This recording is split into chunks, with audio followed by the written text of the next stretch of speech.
involved with this. Good morning.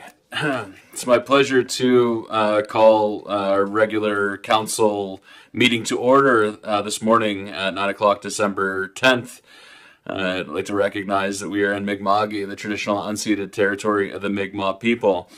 We have a relatively packed agenda today, so let's go ahead and get started. Oops, I gotta do this. Okay, there we go. Approval of the agenda. I'd call for any additions to the draft agenda as circulated. Any additions from members of the council? I'll recognize Councillor Jenkins. I move that we add 4 additions to the agenda. Okay. Is there a particular addition that you'd like to speak to? I'd like to speak to 11.3, that the Council of the Region of Queens Municipality directs staff to provide a report with updates on the current project to address accumulation of garbage and dumping at the gray boxes in LaBelle. Okay, so under business for members of council, Councillor Jenkins would like a motion added with respect to the gray box sites in LaBelle. Are there any other additions?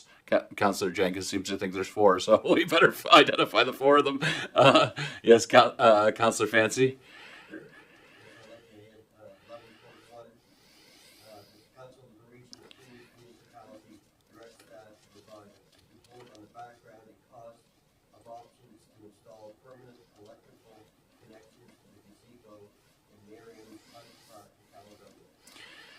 Thank you, Councillor Fancy. 11.1. Recognize Deputy Mayor Charlton. Thank you. Just clarification first. Are we to read a motion that we want added, or can we just specifically mention an item? Okay. Okay. Thank you. I would like to add walking track as business for members of council as well. Okay. Thank you. Deputy Mayor Charlton is added 11.2 with respect to the walking track at the Amera Center. I'll recognize Councillor Amero. I'd like to add the funding for the New Year's levy, please, 11.4. Okay. 11.4 with respect to funding and sponsorship of the New Year levy. And then I think Councillor Wenzel. I had written down that mine was 11.4, but you can call it point whatever. Okay. I'd like to move to the agenda that we have a discussion, that council has a discussion with other municipalities and the provincial government agencies with concerns to the Coastal Protection Act. Thank you, Councillor Wenzel. So adding a discussion item under business for members of council with respect to the Coastal Protection Act and advancing that file. Any other additions to the proposed agenda?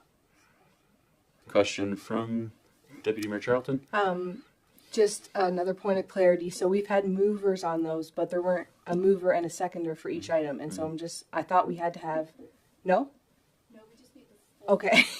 Perfect. I just wanted to. Approval of the agenda. Okay. That has not been placed in the floor. Thank you so much. Thank you. I want to recognize that we're receiving some support from a valuable staff person who's not on camera, and maybe we need to calibrate the camera so that is there a way we can get her on camera? Probably. If you turn on your microphone. But yes, we're fortunate to have been joined by Pam Lovelace has joined our staff as municipal clerk, and very grateful for your support in the first week that you've been here. Thank you. Are we looking for a motion now, Scott? Yes, that's right. I'll move the approval of the agenda as amended. Do we? Okay. Councillor Wenzel has moved for the approval of the agenda as amended. Can I get a seconder to the motion? Seconded by Councillor Amero. All those in favor? Ayes have it. Motion carried. The agenda is approved. With respect to approval of the minutes from November 25th, is there any revisions to the minutes from our November 25th meeting as circulated?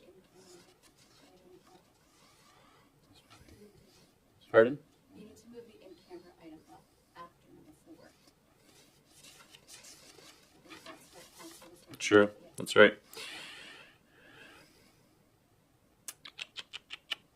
So how do we do that after we've already approved it? So we just need 2/3, so if we could just get. That's right. In addition to the. Okay, so now that the agenda's been approved, we need a 2/3 vote. Yeah, thank you very much, Pam. One final revision to the agenda is that we would like to move the closed session from business item 12 to 5. Yeah, to come between what is currently public comments and delegations and presentations. Can I get pardon? Yeah, 12.1. Right. Yes, to move 12.1, which is a closed session discussion of the labor relations to fall between 4.0 and 5.0, just immediately after public comment. Can I get a motion from the members of the council with respect to that? Okay, so that is moved by Deputy Mayor Charlton. Can I get a second? Seconded by Councillor Jenkins. All those in favor? Okay, that's by consensus. Thank you. Thanks for the clarification. Pardon me. So on to 3.0, approval of the minutes. Are there any revisions to the minutes for November 25th as circulated? Seeing none, I'll call for someone to move for the approval of the minutes from November 25th, please. Moved by Deputy Mayor Charlton. A second, please. Seconded by Councillor Roy. All those in favor? The ayes have it. Motion carried. Thank you. Now moving on to 4.0, public comment. Is there a member of the public who would like to address the council today? Great. Welcome to the council. So if you hit the button, you'll that camera will swing around. You can choose to sit in any of those chairs, or the camera, I think, will locate you based on the microphone that you choose. So if you push the button, and I'll afford you 5 minutes if you can let us know who you are, and yeah. Okay, welcome. Thanks for being here today. Morning, Mayor, council members. My name is Paul DeVoe. I identify as he, him. I live on Brookdale Crescent, and I own some properties on Old Falls Road. I'm here today as a disabled veteran. I have secondary osteoarthritis with 5 herniated discs. All that secondary means is that it's a known external cause. Primarily, I'm here due to the accessibility and barriers against the disabled. Apologies if I'm a little uneven. Talking about myself tends to make me a little nervous, so I'll try to carry on. Being ex-military, I'm fully aware of the hierarchy and proper avenues to address the concerns. And Queens County has an accessibility advisor and an accessibility committee. Normally, this would be a proper avenue for me to address my concerns. Here's why I must come to the council instead. In 2017, Nova Scotia signed into law the Accessibility Act. Under para 3C, it states in part, and I quote, "Barriers means anything that hinders or challenges the full and effective participation in society of persons with disabilities," end quote. In 2021, Queens County Council created and approved the Queens Municipality Accessibility Plan. On page 3, under barriers, definition of terms, first paragraph, barriers, the very last sentence states, and I quote, "While economic barriers exist, they are not the focus of this act," end quote. I do not fully understand how that can be in there. I have my theories, but I'm not here on suppositions. I'll be addressing that policy at a later date. The key point is that statement then negates any concerns or issues that an individual, group, or organization that would bring forward that involves affordability or economic barriers with this committee. So therefore, I'm here to talk to the council. When I was first diagnosed, I was given only one solution, and that was drugs, and a lot of them. When I would get to the point I couldn't handle it anymore, then they would operate. And then the solution again after that was drugs more. Fortunately, I encountered a team of doctors and physiotherapists that came up with another solution. And that was to train my body to compensate for the damaged areas. So now I spend 2 to 3 hours a day, 250 days a year at the Amera Center. I'm fortunate, many are not. Almost daily I see sales for discounts, for families, for youth, for seniors, but I've never seen a discount for the disabled. I'm fully aware of the Recreation for All initiative, but I do not have the time or the inclination to point at the flaws in that program at this time. Now, I understand that the council cannot directly implement a discount rate, nor should you. Something of that nature could be taken away as easily as it's created. My question for the council is, can this council investigate and implement a disability fitness grant? This grant would have to be approximately 50% in order to be effective. Now, in my experience, for every solution, there's always a problem. How would you implement it?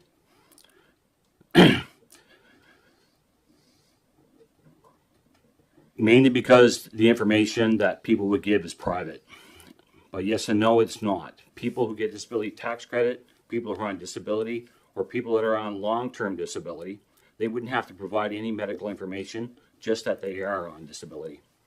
And if that's successful, then it can be open for more people on short-term disability or have doctor's notes. Some may say that a disability tax credit is used to cover these things. No, it's not. It's used to cover medical expenses that normally is not covered under your medical plans. The disability tax credit is $9,872 under federal and $7,341 provincial. That's at 15% and 7.9% respectively. So the total amount of the credit is only $2,200. And that's a credit. That's subtracted from the people that have already paid money. The average CPP disability in Canada is $1,177 a month. Maximum amount is $1,600. The base amount is only $538. On top of that, the latest StatScan survey has stated that 31% of disabled people pay greater than $2,000 a year on extra expenses. 26% people pay an extra $5,000 a year. So that's 57% of people spend more than $2,000 a year. So that credit is totally and completely gone. Now you can say that you have walking trails and there's already a track provided for low cost for disabled people to exercise. That's a huge no. I can't use a walking track. I can't use a walking trail. Walking 10 minutes on hard pavement is just too hard. It's high impact and extremely painful.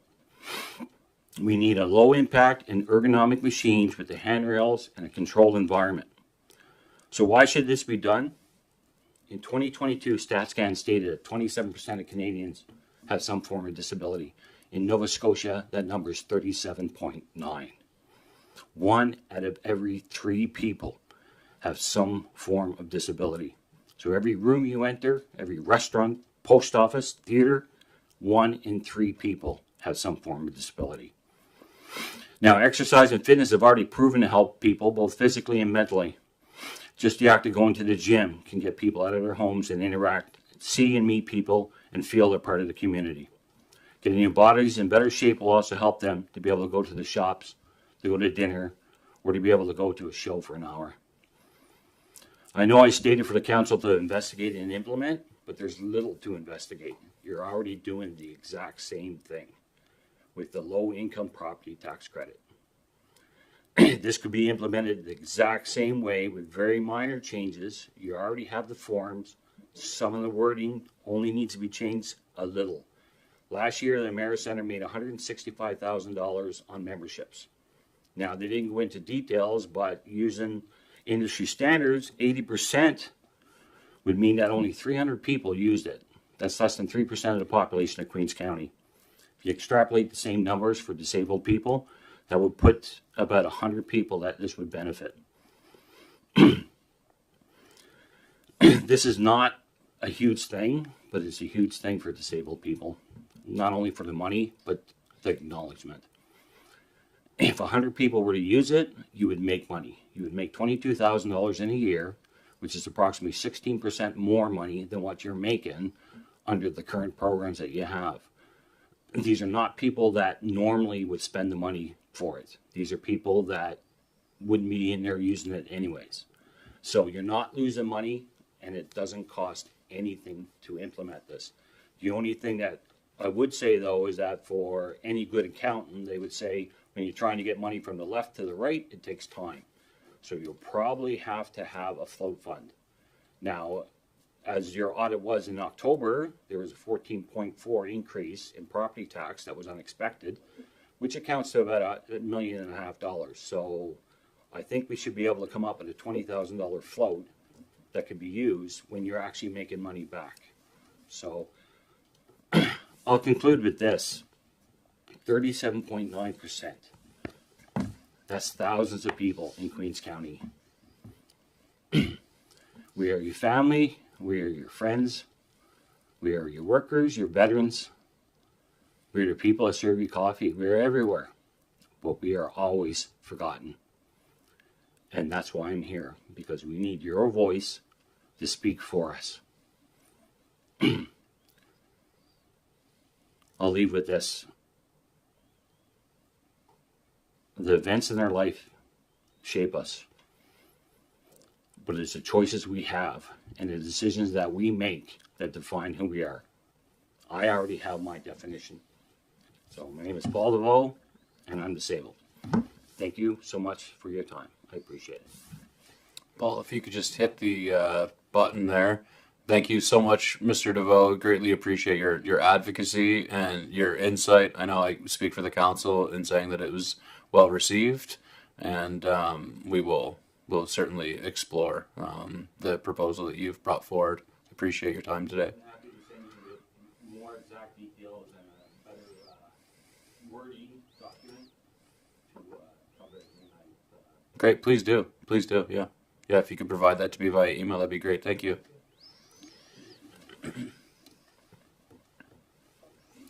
Are there any other members of the public who'd like to come forward to provide a comment to the council? Okay, seeing none, I would look for, do I need a motion to enter closed session? I'd motion to enter closed session at this time. Moved by Deputy Mayor Charlton, second by Councillor Romero. All those in favor? Motion carried. Gonna enter closed session at this time.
Okay, 6.0 correspondence. I believe we have received some correspondence. Okay, delegations and presentations. There are none. 6.0 correspondence. Yeah, I believe we've received some correspondence. Thank you. Correspondence was received from Mercy Legion, number 38, for funding request and to co-host the annual New Year's Day levy that has been distributed to all council members. Okay. Great, thank you. Can I look for a motion to receive the correspondence? Moved by Deputy Mayor Charlton, second. Seconded by Councillor Amaro. All those in favor? Motion carried. So Pam, there's an ask within this, but we're going to address that under new business, or yeah. That's 7.4 Okay, thank you. on the agenda. 11.4, sorry, 11.4. on the agenda. Thank you. Okay, so 7.0 committee reports. Are there any committee reports that a member of the council would like to speak to? I'll recognize Councillor Jenkins. I'd like to give a brief committee report on the one I attended with Region 6 Intermunicipal Waste Management Committee. Some of the key points I'll just go over was that the committee meets 3 times a year. They elected a new chair, which is Casey DeLong at MODL, and the vice chair is Scott McLean from West Hants Region Municipality. We went through a training session orientation, which was very helpful. It brought all the new councillors up to speed on how the Region 6 works. We reviewed the budget for 25-26 and the meeting schedule, and as well we had a roundtable discussion. Key points were that there were 7 regions were formed in Nova Scotia. Region 6 includes the counties of Hants, Lunenburg, Queens, and Shelburne. The milestones of this organization was in 1996, solid waste resource management regulations came into effect.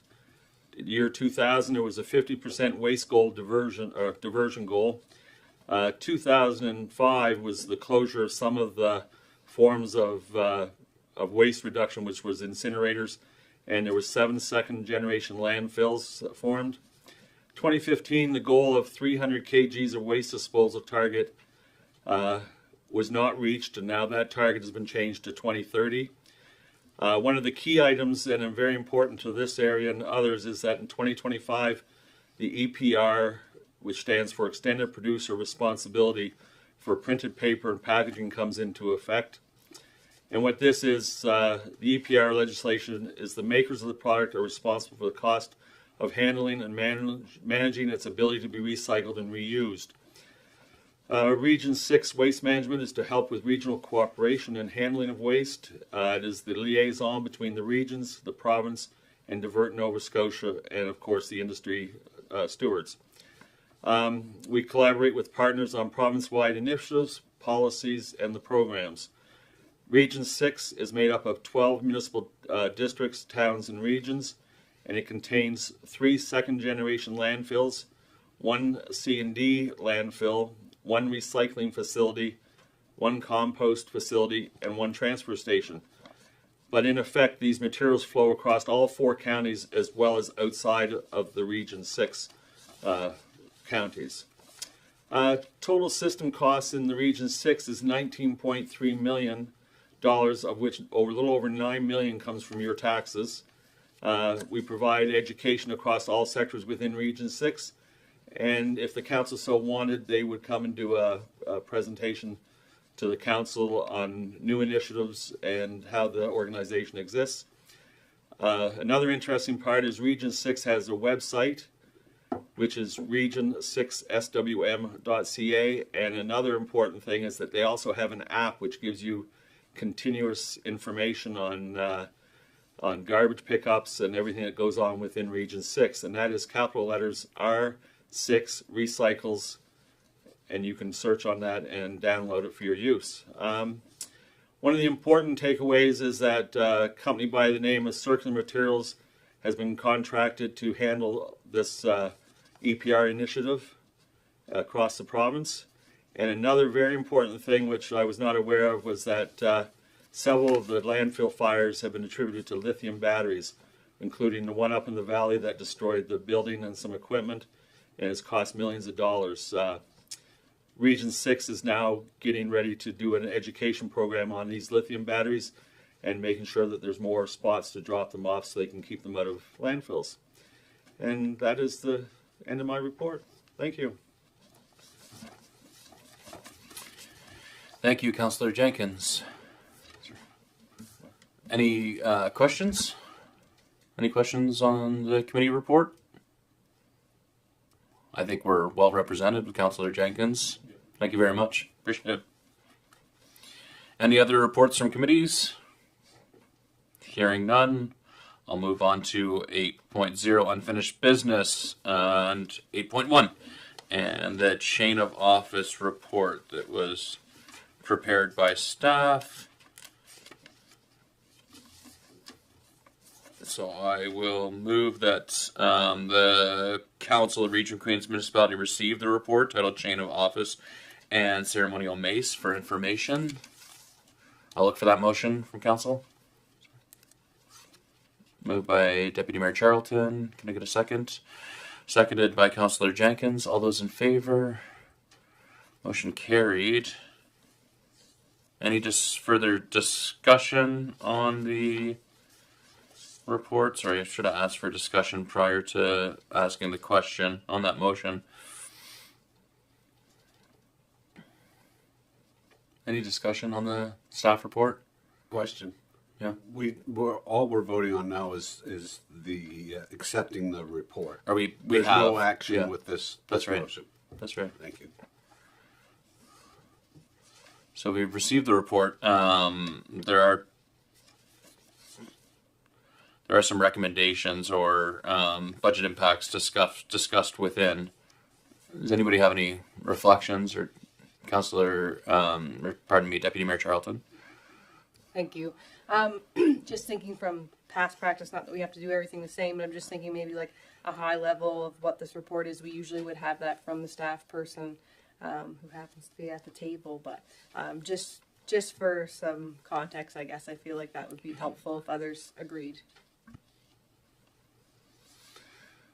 Oh, there's Mike. Looking for you. I appreciate that. Yeah. Do you want to speak to the report, Director McLeod?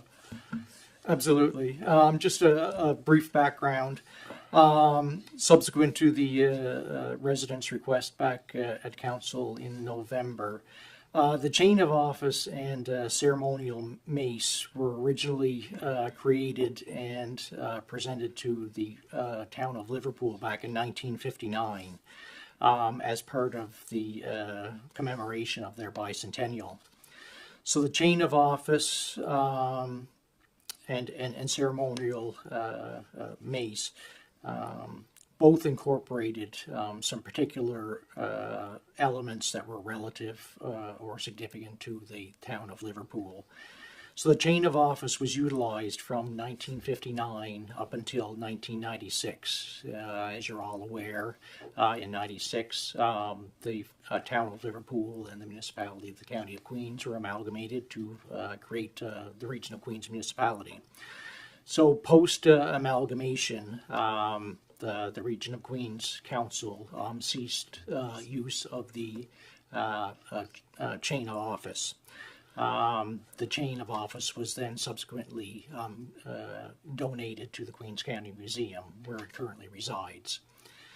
The ceremonial mace, on the other hand, continued to be utilized by council during council swearing-in ceremonies, up until, from what I can determine, was the 2012 swearing-in ceremonies, after which it ceased to be utilized, and the mace now is situated in the mayor's office.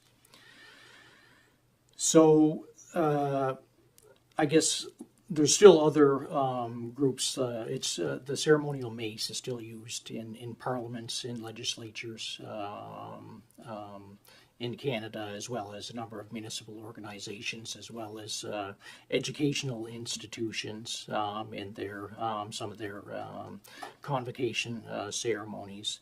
However, there has been some rethinking with the utilization of the mace within these groups. And one, I guess, example in recent is Dalhousie University, who looked at the use of the mace in their ceremonies, and they looked at the fact that does it reflect current values. And back in 2019, they determined that it didn't. It was out of step with current current times, and they replaced their ceremonial mace with another ceremonial object.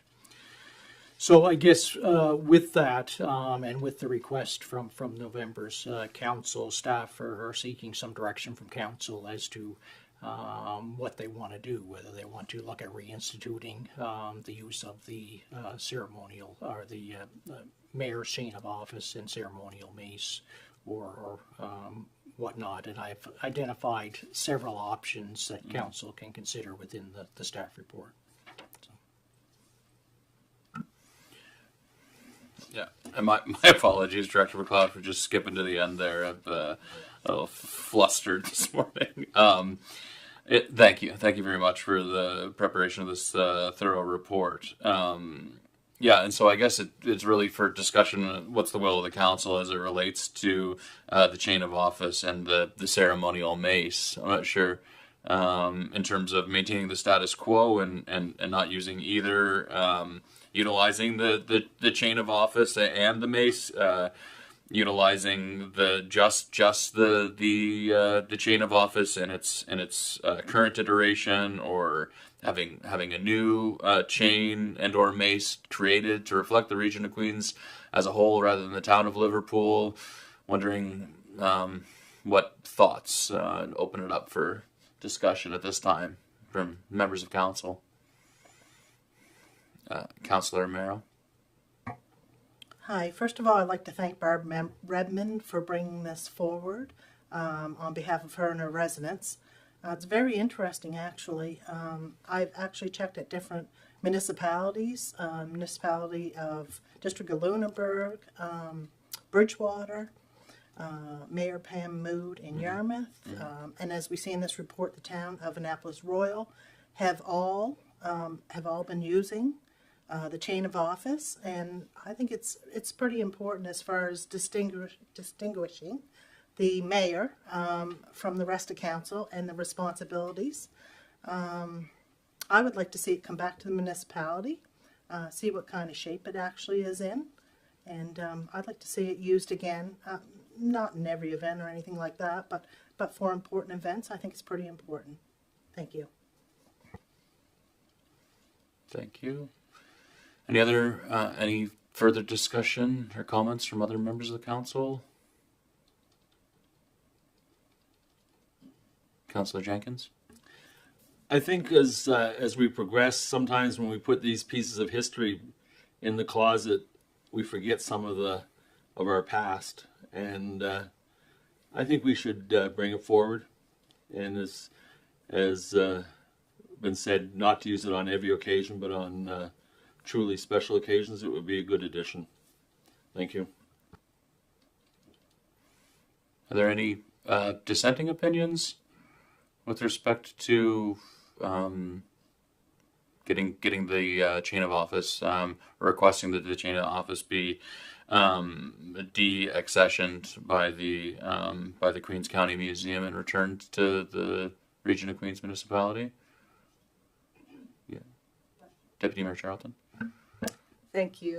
I'm just trying to look back and I don't see it. I apologize if I missed it, but I feel like when we first discussed this a few weeks ago, there was, I thought, a conversation about like a diversity and inclusion lens and our partners in the Indigenous communities. And so I'm just wondering if there was any feedback received on that note before we make a decision to pull something like that from the museum. And just to be clear, I'm not against using a chain of office. I'm just wondering if that was clarified.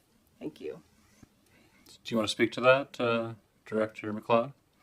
I guess just my 2 cents. I believe that was more around the use of the mace, the ceremonial mace, as opposed to the chain of office. That was my understanding from that discussion.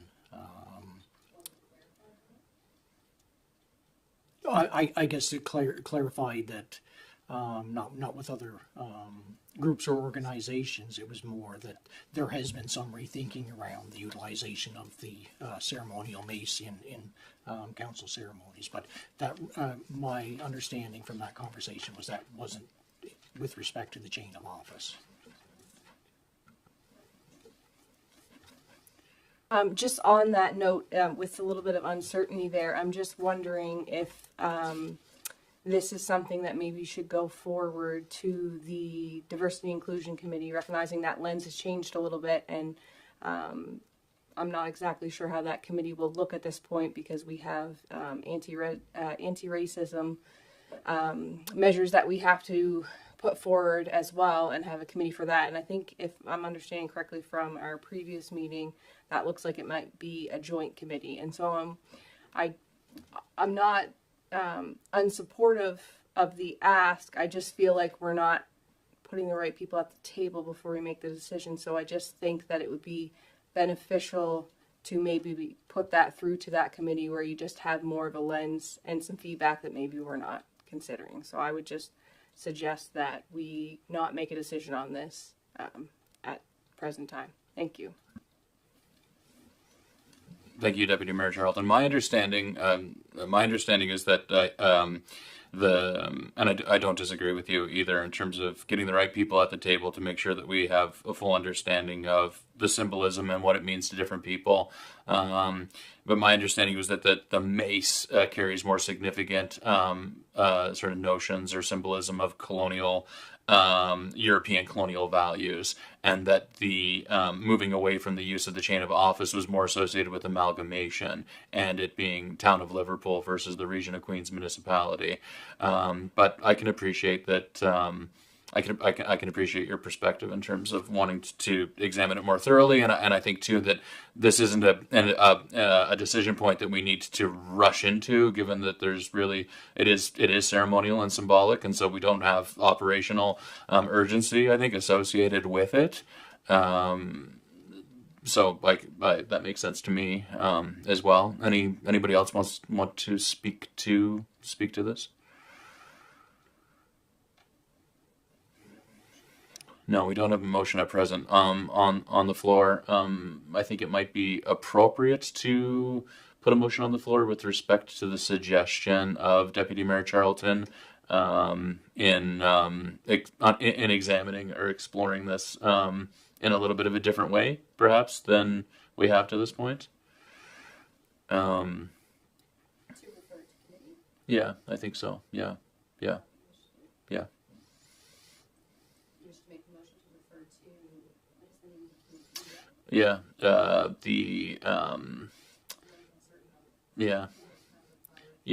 So the committee title or that's right.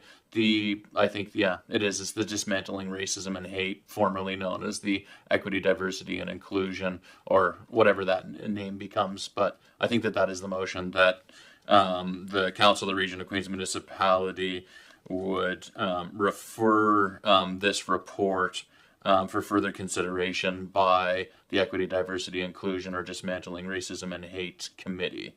Yeah. So my suggestion would be to refer the report for consideration and recommendations to the Dismantling Racism Committee and come back to council. Right. Okay, Deputy Mayor Charlton, is there a second to the motion? Councillor Merrow, any further discussion or debate on it before I ask the question? Seeing none. All those in favor? Motion carried. Thank you. So 8.2 with respect to cannons at Tupper Park. Now I'm going to get this right. Director Grant, do you want to come give us a summary of the report you've prepared with respect to cannons at Tupper Park, please?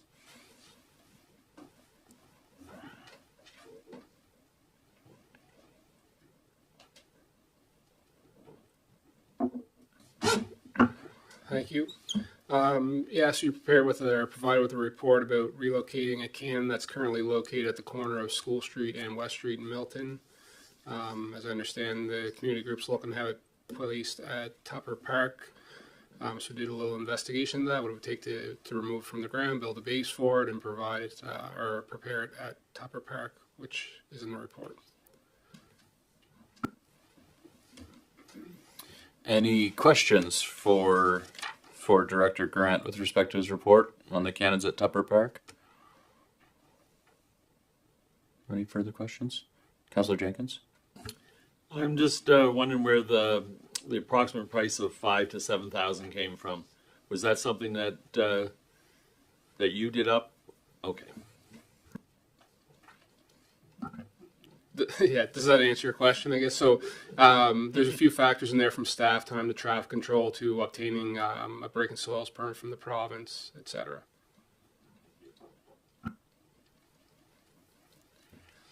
Can I, sorry, go ahead, Councillor Fancy. Still getting used to our new format, but we're just receiving the report right now, or what? Yeah, if you'd like to motion to receive the report, you can do that, please. Sure. Okay, I'd like to make a motion. We receive the report. Okay, second. Seconded by Deputy Mayor Charlton. Any further discussion or debate on receiving? All those in favor? Motion carried.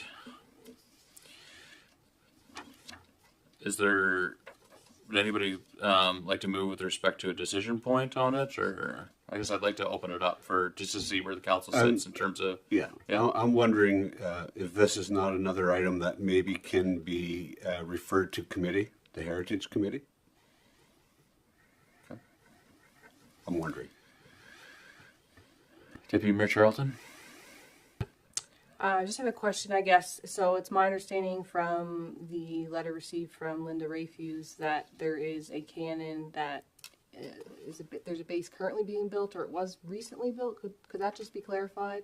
I'm just kind of wondering what the past promise was of the previous cannon, if that could just be noted.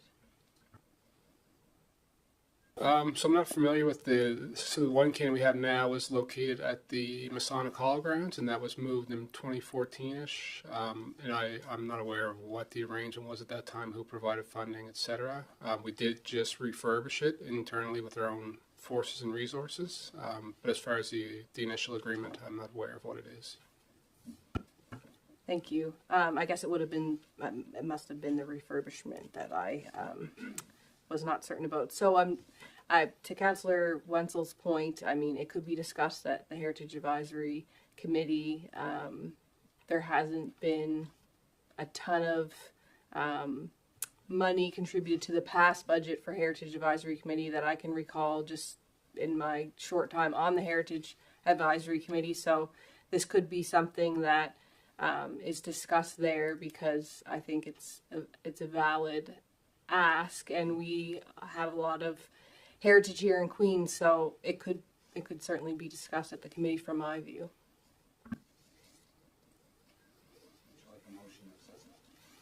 Sure. And I move that, what are we calling this? Cannons at Tupper Park be referred to the Heritage Advisory Committee. For further consideration or For recommendation. further consideration and recommendations. See, I'm learning, Pam. Do you see that? A second. Councillor Charlton, or pardon me, Deputy Mayor Charlton, a second. Any further discussion or debate on it before I ask the question? Councillor Fancy, recognize you now. Yes, of course the first cannon was up by the Masonic Lodge, and when we put the new bridge came in, the cannon had to be removed. So it was that time taken on by the region to move the cannon clean it up, paint it, build a bracket for it, and set it over in Tupper Park. At that time, it was discussed about bringing the other cannon over, and so they would both be in the same location, and then we maybe have some kind of a plaque put up to understand where they were and what the history of them were. I know I had at that time had a meeting over to the Milton Hall, and people were saying, hey, that was put in there for a purpose into School Street, and people were a little reluctant to say, should we move that or should we not move that, because it had a history to where it was. But I think it's come to the point now of getting hit with a plow so many times, it's going sideways, and it's just a problem area at this particular time. So it has to be taken out of there, and we have already made the moved the other one out of the park because the what we're setting into the cradle is bad, and we're replacing that anyway right now. So we are doing that. So we're only looking at the one cannon, which is how would we handle this. The Milton Heritage Society does not have the funds to contribute. There's no monies there, so it would all have to be done from the region's point of view. And it was said years ago they would do it. It's just a matter of waiting on people to be able to go forward with this. So we can take it to the Heritage Advisory Committee to say, should we do this, or do we need to just do it? I guess that's the question. Are we putting another step in there that we need to do, or is it something that should be just, I guess, completed?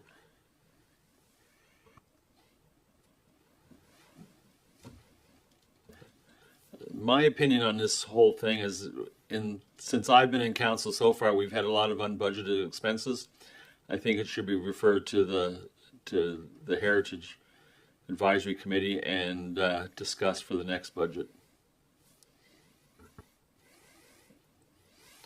Anybody else like to discuss or debate it? Okay, all those in favor? Motion carried. Is that an amendment to the original motion, that it be referred to the next budget year? Just want to be clear on that.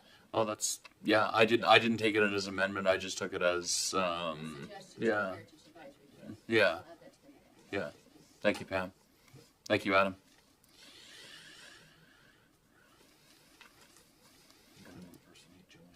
Pardon? I'm going to impersonate Joanne.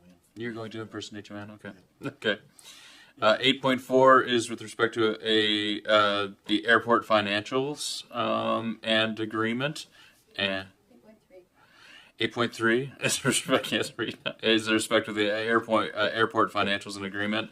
And CIO Jodry is going to speak to it. And yeah, go ahead. Okay, thank you. So I believe, I may have misunderstood, but I believe the purpose of this report was following the flying club's ask for some breaks on the rent that they pay. So I think council was looking to try to understand the full picture and outline the financials. So as you can see, essentially the municipality receives $4,000. So that was the amount they were looking to have a discount on. And then it outlines the budget here on page 2 of the report. So insurance, building grounds, utilities, runway replacement. Now the $50,000, just to explain that. So originally we were hoping that $50,000, this was discussed during budget approval this last budget, about trying to add a new fuel system so that they could increase the amount of fuel sales there, and also the amount of planes that they could service, especially if there was like forest fires, that sort of thing, that the planes could actually land at our airport. So the jet fuel system was that $50,000 we were hoping was going to cover that. But as we went through the budget, it became clear that the the expense was probably closer to the $150,000 or $175,000 for such a system. So we put $50,000 in a reserve, and there's been some conversations with other organizations attempting to identify if there are other funding sources out there. That hasn't to match those dollars. That hasn't yielded any success yet, but I just want to explain the 50. So that's new, but the other expenses would be considered fairly normal. And then, as you can see, both in the report and in the attachments, essentially council authorized the execution of 2 lease agreements last year that basically span the next 20 years for the 2 different groups. So I think that probably provides a high-level overview. If there are any questions, I'm happy to take them. Thanks, CEO Jodry. I'll recognize Councillor Jenkins. Under the expense, the insurance, the building and grounds and utilities, are those expenses that the region pays, or are those the expenses that the flying club pays? Those are expenses we pay, to the best of my knowledge.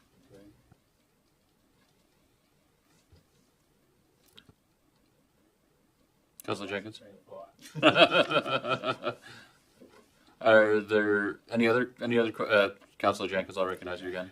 So when I read over the agreement, it's almost like the South Shore Flying Club are the caretakers of the airport. Is that generally how it's reviewed at? I think largely that's a fair characterization.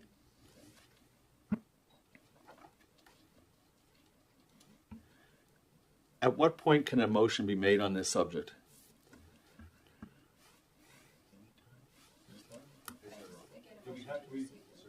Yeah, let's do that first. Yeah, if you want to move.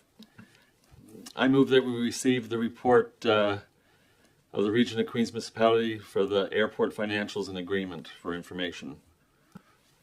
Second. Councillor Wenzel, any further discussion on that before we receive the report for information? Yeah. Deputy Mayor Charlton? To Councillor Jenkins' point about asking if they were the caretakers, I think that is a fair comment, as our CAO said, and that reflects the difference in the rent that they pay per year versus what the drag racers pay per year. If I'm remembering that conversation correctly, that was considered, and why there's a difference there. Because if you'll notice, the drag racers have 6 events.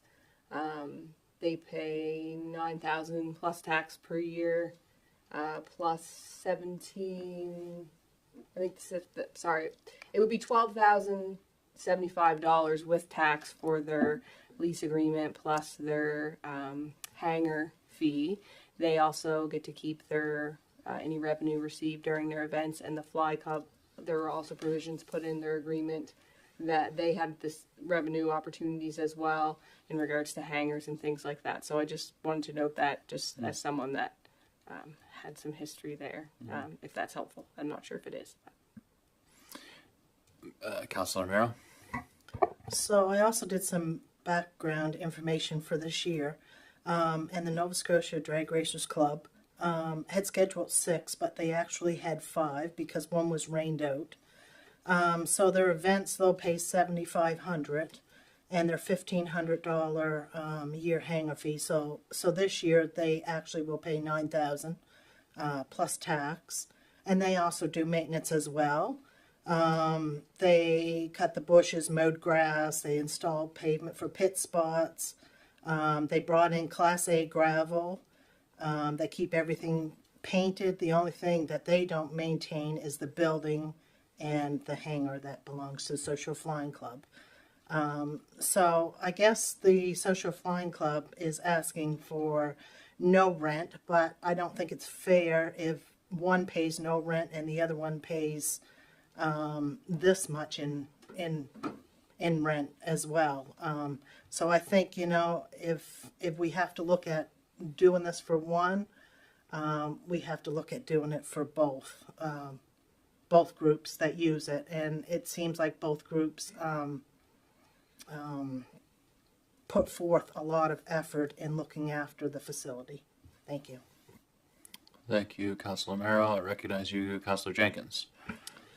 When I look at the agreements, I find it hard to compare the two agreements in the same light because one group has a chance to charge entry fees and other fees to carry on their program, while the Flying Club is very limited in what they can charge on a daily basis. It actually takes people to fly into the airport before they get any money, and they have a few breakfasts that give them a couple $100.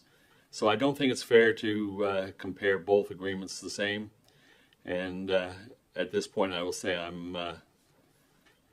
think that we should be giving the Flying Club the rent allowance, maybe even for 1 year. Thank you. Any further discussion or debate? I will say that, oh, sorry, pardon me. I'll recognize you, Councilor Wansel. I'm sorry. I get confused because we're debating this, but actually right now we have a motion on the floor to accept the report. That's right. Don't we do that first and then debate? There's no debate because there's no motion on the floor to debate. There is a motion on the floor. The motion is just to receive the report. Right. Don't we have to pass that first before we can debate? You can certainly continue to discuss. Can you? Okay, thank you. Mhm. But Yeah. if you want to put another motion on, we can call for the question, receive Yeah. the report, and then move to a second. I just wanted to finalize this discussion before asking the question. But fair enough. It's not a substantive motion that we're discussing. I would say that I think that my understanding, what I had envisioned, Councilor Jenkins, when you moved previous to this, when in directing the staff to prepare this report, I thought that we were looking for clarifications on the financial condition and status of the Flying Club, to explore the extent to which they were under financial hardship, or what the financial conditions were of the Flying Club. And then one thing I wasn't clear on is that we have said that we're paying $4,500 in insurance. So perhaps that's kind of like property owner insurance, because because one element of the financial hardship or the expenses that are incurred by the Flying Club that was articulated by the president of the Flying Club, Peter Gow, in his letter to us, was that they were paying some $6,500 in insurance. So maybe that's associated with being like with aviation insurance or something like that. It's separate and apart Their from the operating insurance. That the insurance that we're Right. in this report is our insurance for as the everything landowner. else. As the landowner, yeah. Okay. Maybe I will ask for the question in terms of just receiving the report for information. All those in favor? Now, I'm wondering, is there a secondary motion or a substantive motion with respect to where to go with this in terms of the ask that's on the table to waive the $4,000 plus HST in rent, or do we need? Is there Councillor Amaro? Is it possible to see the financials of the Social Flying Club, because we haven't seen any of those? Deputy Mayor Charlton?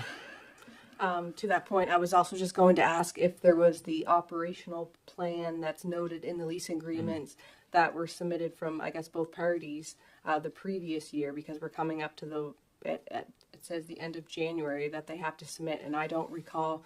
I'm not sure if Councillor Fancy or Councillor Amiro do, if we would have received that the previous council, and so Sure. kind of curious about their operational plan. I think I think we might be jumping the gun to make a decision here today without all the facts. Just speaking from things that haunt us from the past, and not specific to those groups. I certainly don't mean that, but I just mean not having all the facts before we make a decision, and I don't want to have to come back again and change that decision. And I think it's important that we just have all of that information. I know from previous conversations, when council decided not to sell the airport because it was stated that we couldn't protect it for both parties, which is why we ended up not selling it. Both parties, it was my understanding, were happy to contribute to the airport so that they could both function in their capacities. And that money goes directly into an airport reserve, because we recognize that there will be costs associated to us keeping that airport.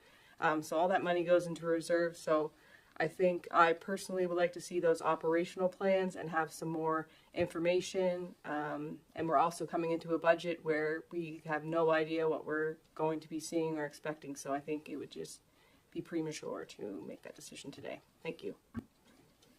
Councillor Jenkins. I totally agree with Deputy Mayor Charlton that,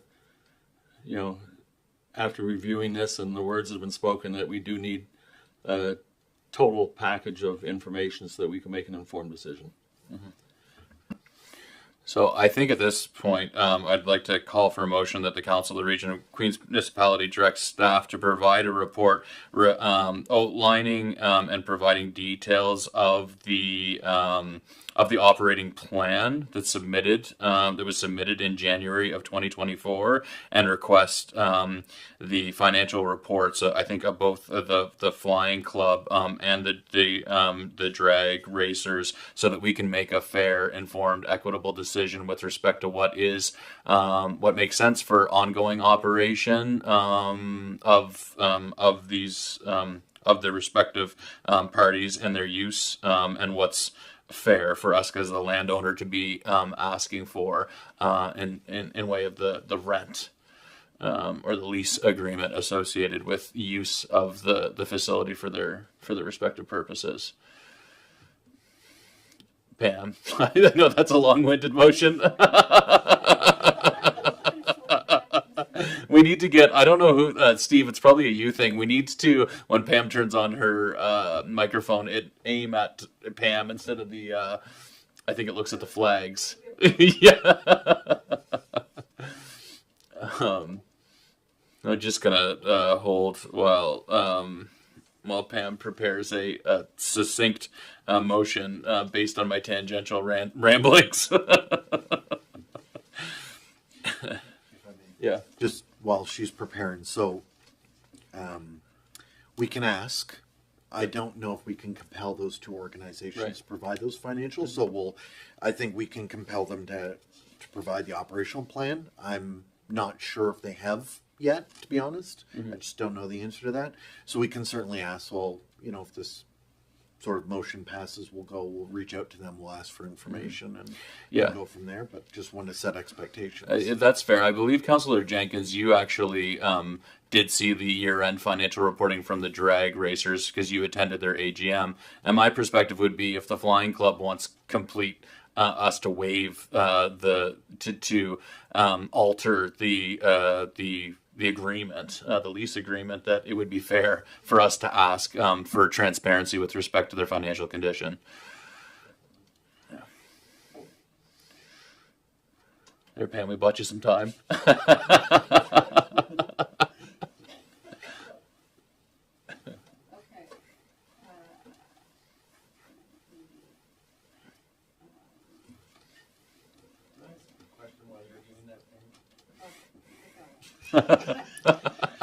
I'm wondering why 3 entities are insuring the airport.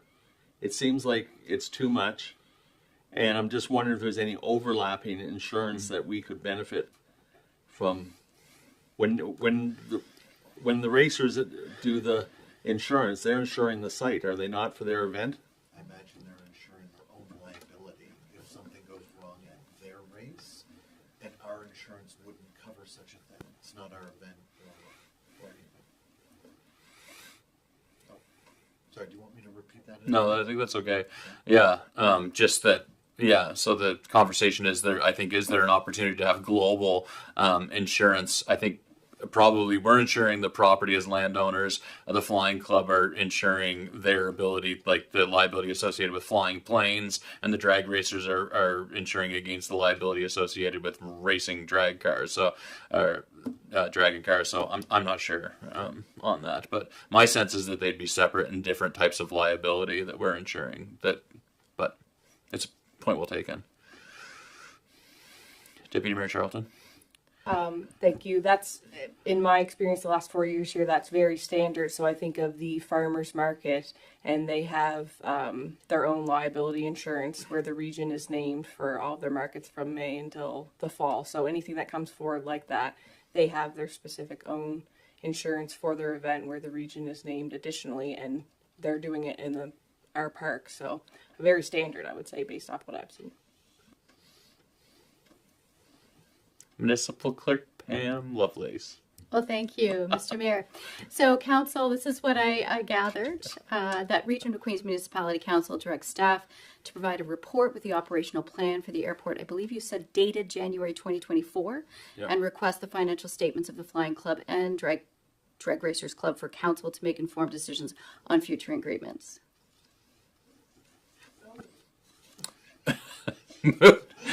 Moved with gusto from Deputy Mayor Charlton, seconded by Councillor Marrow. Any further discussion or debate on it?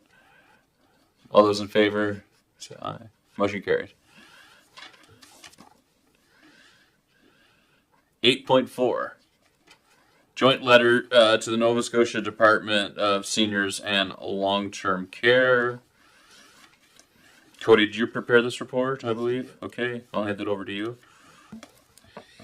Thank you. Back on October 8th, which was the last regular scheduled council meeting of the last term of council, there were some discussions about Hillview governance. So short version of that is that the province doesn't necessarily feel that our governance model for Hillview aligns with what their expectations are. So there's a desire for council to look at that, recognizing that in approximately 18 months or 2 years, there'll be a new long-term facility built, and all of the essential beds from both the Hillview facility and Queens Manor will go to that new long-term care facility.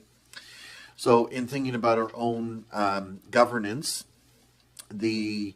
where we landed was to direct staff, or where council landed was to direct staff to enter into discussions with the society that manages Queens Manor, and to develop a transition plan. So the first step in that process would be to reach out to the Department of Long-Term Care and Seniors. Yeah, Seniors and Long-Term Care, I always get that backwards. And to begin those discussions about what would potentially a transfer look like, or a transition look like, and if not, that is a transfer of governance to the Queens Home for Special Care Society. And if not, what does a transition plan over the next 18 months, recognizing there's a new facility, look like anyway? There's considerations both of staffing as well as the residents of those two facilities. So we've drafted a joint letter. I would like to thank Andrew McVicker, who is the executive director of Queens Manor. He did most of the legwork on this. Drafted that letter, and we're looking for council's endorsement so we can provide that to the department to begin those discussions. Again, no decisions being made. We're not asking council to make a decision. We're just asking permission to indicate that's council's support for us to have those conversations, and then be able to bring that back to council once we know what the feedback from various groups is. Any questions for clarification on the proposed joint letter? Hearing none, can I get a motion to move that the Council of the Region of Queens Municipality receive the report titled Joint Letter to the Nova Scotia Department of Senior and Long-Term Care for Information?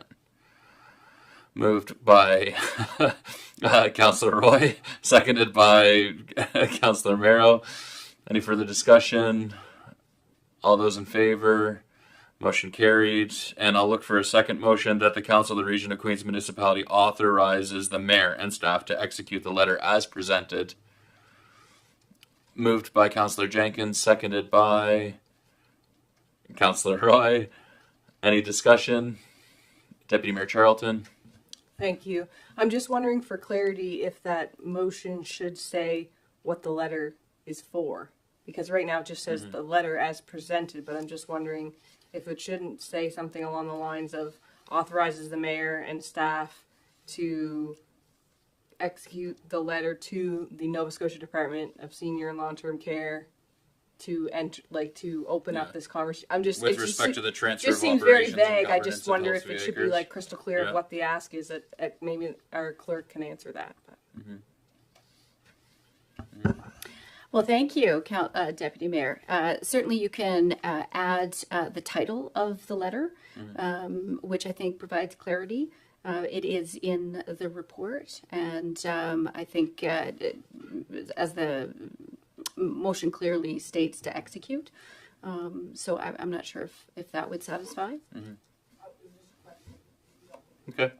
Yeah, I think that makes sense. So perhaps, Deputy Mayor, you could move for an amendment so that the amended motion would read that the Council of the Region of Queens Municipality authorize the mayor and staff to execute the letter regarding transfer of operation and governance of Hillview Acres as presented. Okay. Can I get a second for the amendment? Seconded by Councillor Amero. Any discussion on the amendment that's on the floor? I'll ask the question. All those in favor of the amendment? Okay. Any discussion with respect to the broader motion that's on the floor? I'll ask the question. All those in favor? Motion carried.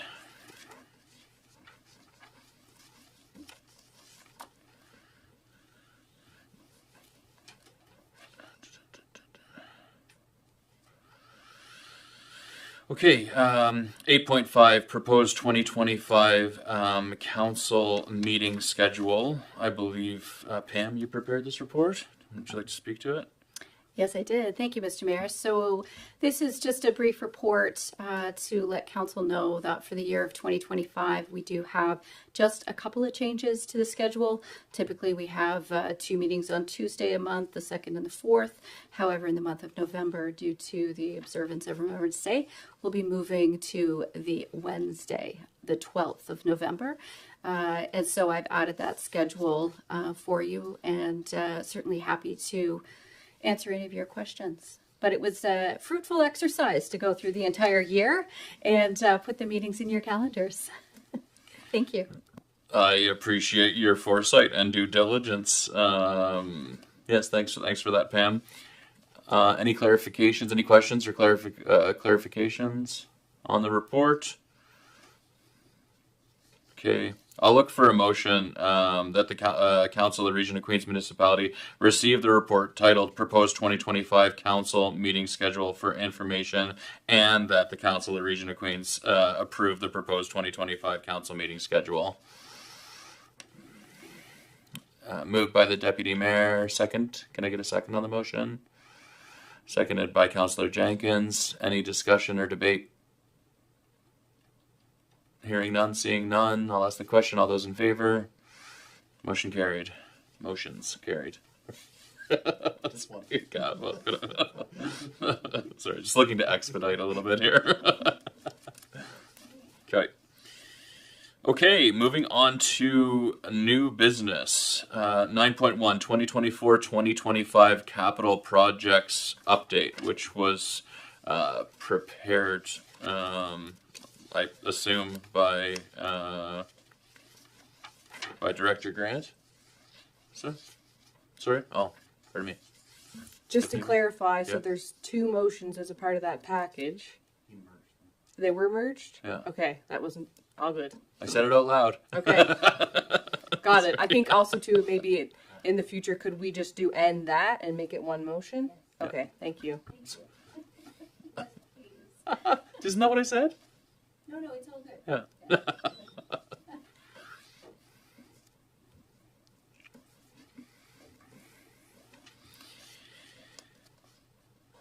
Okay, thanks, Adam. Yeah, could you just provide a high level? I appreciate the preparation of the report. It's certainly helpful to know where things sit in terms of the capital projects kind of mid-year here. I'm not sure if there's specific items that you'd like to speak to or highlights from the report.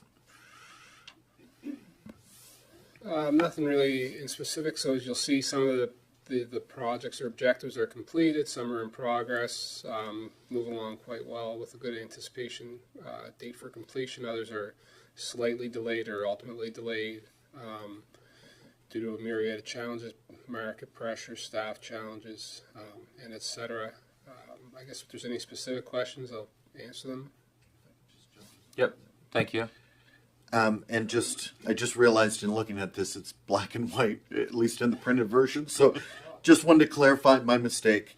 So if you read down the list, that is the chart. If you read down to where you see replacement public works truck, and then the next item, South Queens outdoor pool, that divides once we get South Queens outdoor pool.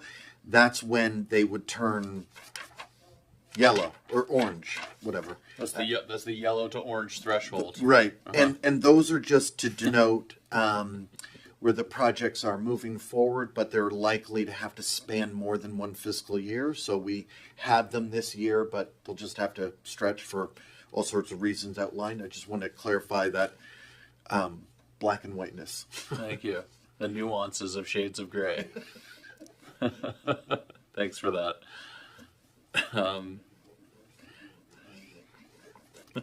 Councilor Lentz? Okay, I have a few questions and some comments concerning some of the projects. Thanks for the report, Adam, Cody.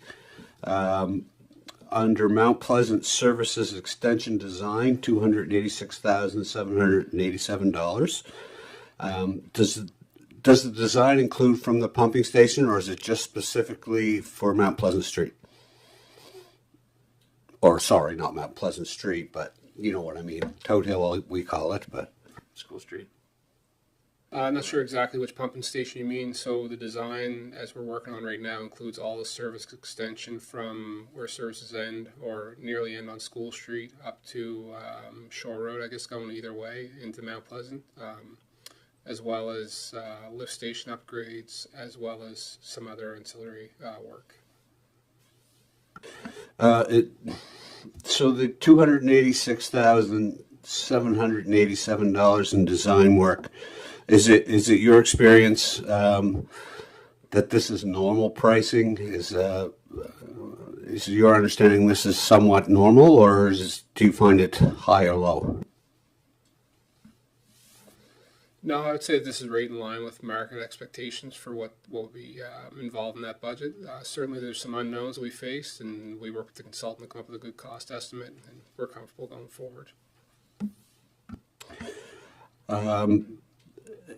Once completed, will council be able to see the design?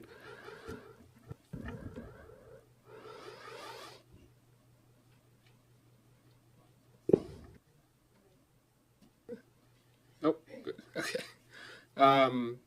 Not necessarily. If you'd like to see conceptual, we can certainly share that. But as far as the specifics of the design, there wouldn't be much benefit to that. Where it's stamped and approved by a consultant engineer, there's not really much discussion to be had. If council's looking to better understand the scope of what services are provided and where, then that's a conversation I think we can have at a later date.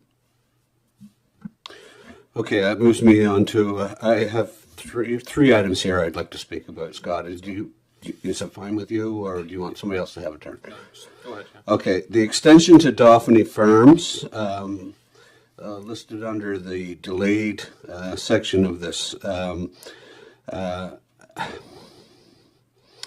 This hasn't been tendered yet, and I'm wondering how we know the cost, $2.678 million, when it hasn't been tendered yet. So as part of the application to the province last year, we developed a Class D estimate, which is the estimate that can be prepared before designs are completed. So they're generally considered to be 10 to 15% plus or minus of actual costs. What are the plans for the development of Dauphiny Farms? Do we know? Is it housing, or what are their plans?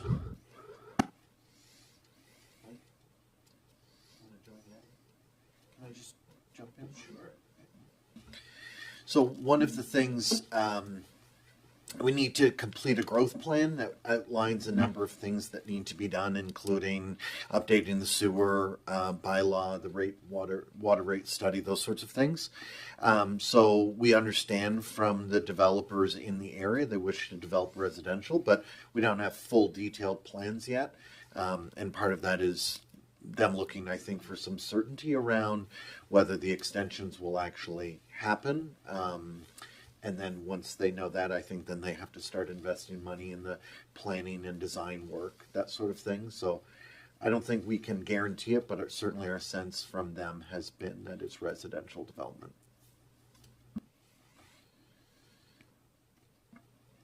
Okay, so would that be included then when we go to the next water transmission extension, $535,000? Are we talking then basically east of Dauphiny Farm? That's the next section up to where the new development going down behind Wharf Rock Road is going to be?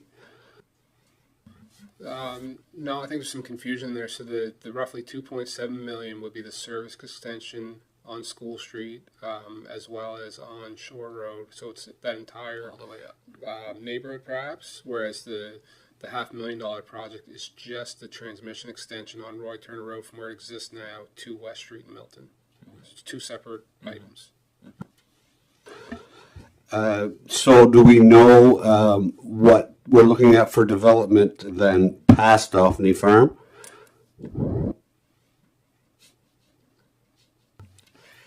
Yeah, I guess to date, as Cody had indicated earlier, I guess the conceptuals or the plans that have been presented to date have been for residential, be it single unit or multiple unit dwelling, residential development.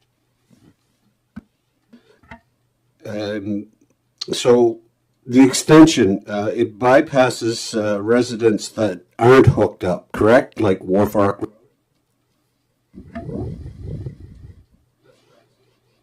You got to turn off your mic. So with any service extension, under the sewer bylaw, we can impose connection to any home within 100 feet of the right-of-way. Water is voluntary, but every service extension in the street would allow for neighboring properties to connect.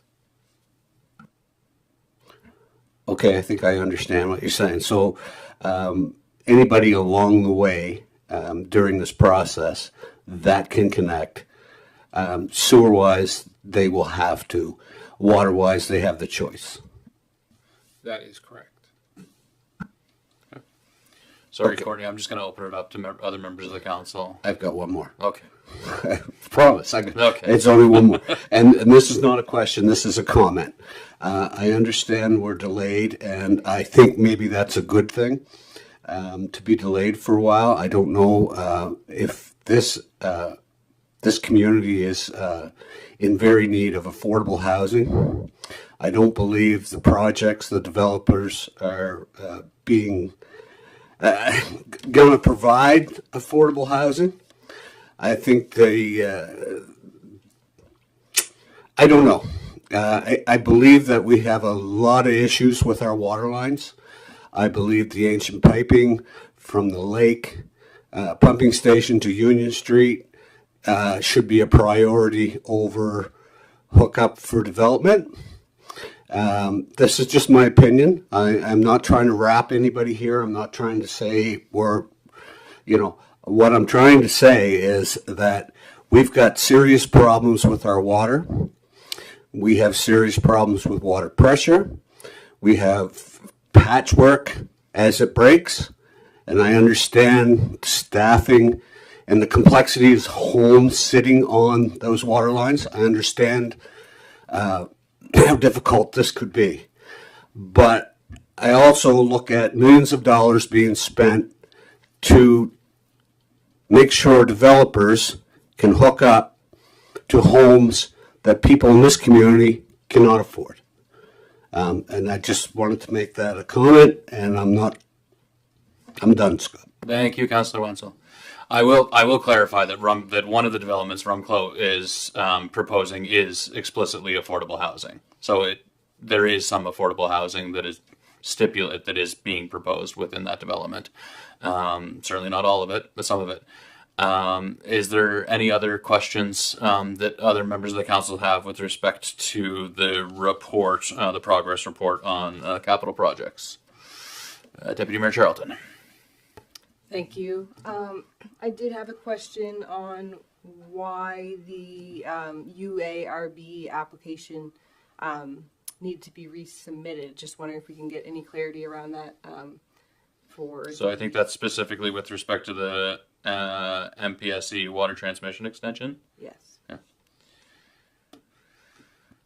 Sure.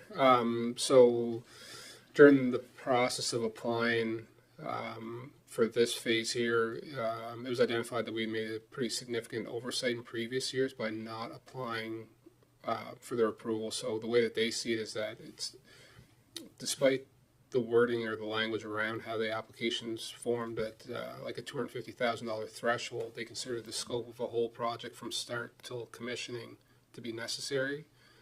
So in previous years that wasn't done. So we need to go back, revisit that, incorporate it into a full design that takes us right to, I believe it's Union Street. So it's like multiple years worth of work, and we're just not with staff in a position to do that successfully at this time.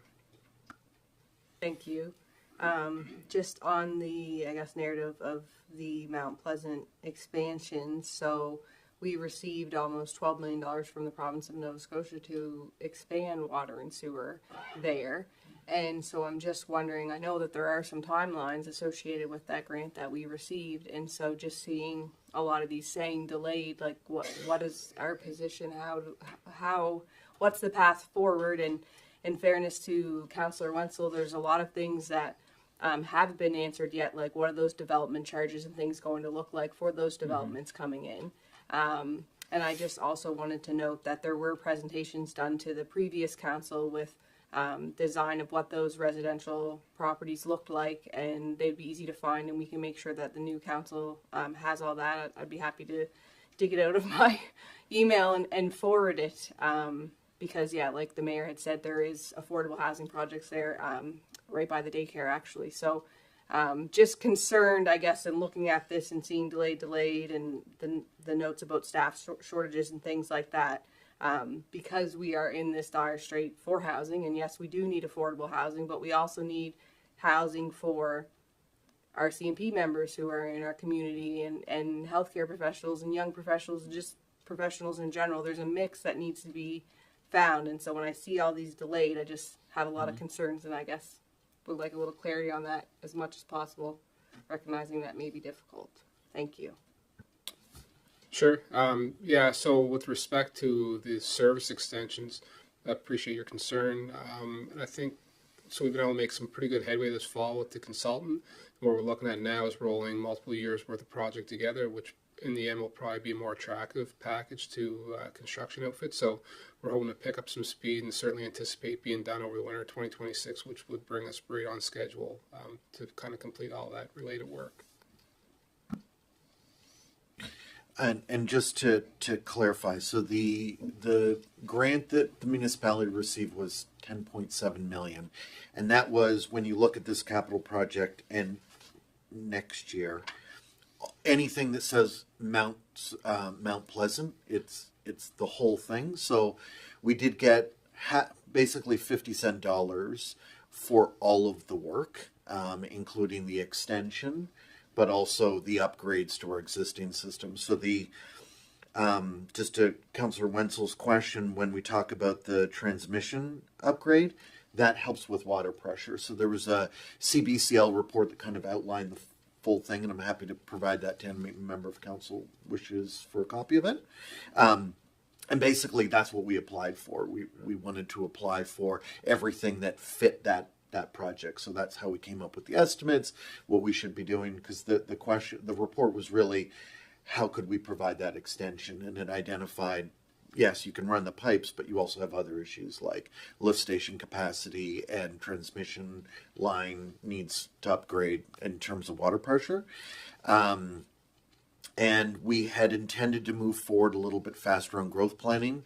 That didn't materialize, but we are ready. So I think once council sort of moves forward with our strategic priorities, and I'm hypothesizing that council will want to talk about growth or housing as part of that somewhere in that list. And so it would make sense to then roll that into some of our conversations about growth planning. And my only other comment is just maybe reiterating what Director Grant said. So we had applied to the UARB to do a portion of this project. And they said, no, we want the full numbers of the whole thing. So by a certain date, and we couldn't quite meet that date. So it just means we have to just back up a little bit and just get a better picture. We're also looking at resources we can bring in to support us in our capacity, but just want to assure council we're moving forward. We will, no matter what, have to ask for an extension because both grants that we got last year were, to my knowledge, expire September 2027 or 2026. And when we had applied, we noted we don't think we can get the Mount Service extension project actually done in that time frame. They said that's okay. Apply. If you get it, then when you have a better plan about when you would be able to deliver, then just ask for an extension, and it probably wouldn't unduly be granted. Just a little bit of context and background to everyone. Yeah, and I think the language of those provincial agreements usually say that we need to demonstrate unforeseeable delays. Any other members of the council have questions on the report? I'll recognize you now, Councillor Amaro. I have a question for the accessible washroom splash pad. It says it's delayed, but there's no time frame, and I'd like to know what the challenges is and the plan to move forward. So the location is certainly challenging. It's quite a landlocked parcel of ground. We have no way to provide sewer or water or electricity to the site. So we were working with a few different design groups, I suppose we could say, at this time to look at alternative provisions, whether it be propane heat, an on-site tank, or potable water by way of hauling it in. So I think it is in progress. It's definitely delayed. It won't be completed like we hope by next spring, but at this point it's still, I guess, on the burner, and we're working towards a resolution. Yeah, thanks for bringing that up, Councillor Murrow. I was going to speak to it too. It's very important. We have no accessible washroom in all of the township of Liverpool, a fully accessible washroom, and so there is certainly an importance to advance that project. Any other questions? Councillor Fancy. Yes, again, I want to talk about the Liverpool Bridge sidewalk redesign, because I guess we're trying to make it more accessible, right? That's I guess part of what because we looked at different ways of doing it, and I guess is it that we don't know what we want to do just yet, or is it well, we just don't have it's not delayed because of manpower or whatever it may be. I just wonder where we are with it. That's a very good question. So I think initially we talked about replacing the sidewalk and some railing in there, and then it grew from there towards improving accessibility on the bridge. There was conversations around alternative provisions for that network. It's another one of those ones that's up in the air right now. Unfortunately, we just don't have the staff resources to push it forward. Deputy Mayor Charlton. Thank you. I understand the challenges as in relates to the redesign of the bridge, but I have had several complaints about the state of it in regards to the chipping paint and how it looks. So I'm just wondering, are there any plans in the spring, recognizing that this is still a ways off, to pretty that up a little while we wait for that redesign? Thank you. Yeah, so at this time, certainly we'll look at that coming up next spring. Ideally, we'd like to have a wholesome project ready to kind of go to, shovel ready kind of thing. At this point, we're not looking towards painting it over the winter, obviously, but we can look at that for next budget year, sure. And just to, I think, give council a little bit of assurance. So if you remember, we created a manager of capital projects position. That just was created in September. So that person is leading a whole series of projects. We're moving forward faster on things than we did before. So I appreciate that it's delayed and there's some concerns, but we are making a lot of progress. We just need a bit more time to fill more positions and gain more steam.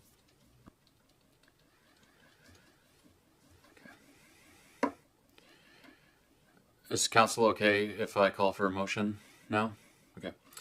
Yeah, can I call for, I'm looking for someone to move that we receive the report 2024 capital projects update for information at this time.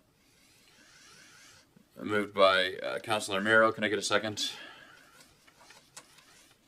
Deputy Mayor Charlton has seconded the motion. All those in favor? Motion carried. Thank you very much to all involved in preparing the report. Appreciate it.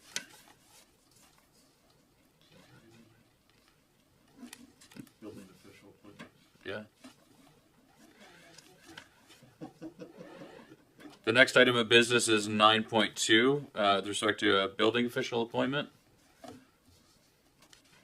I'm going to pass it back over to Director of Land Use, Director McLeod.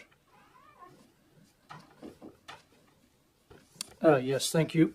As per provincial regulations, this being the Building Code Act, there are certain positions within the municipality that require formal appointment by council, and one of those is the building official position.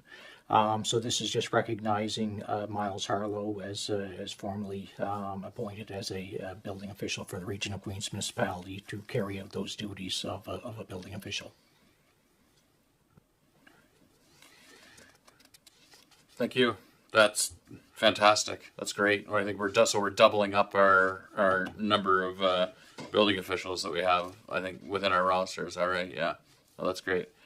Any questions or clarification for Director McLeod? Yeah, I'll recognize you now, Councillor Jenkins. I just have one question. It's probably jumping the gun, but it's Miles is now working on completing his level 2 qualification. What sort of time frame is for that? I believe he's been working on several of those courses. He just finished one last week, actually. I think he has 2 courses left to formally complete his educational component. But part of the process for building officials is actually doing inspections. There's 100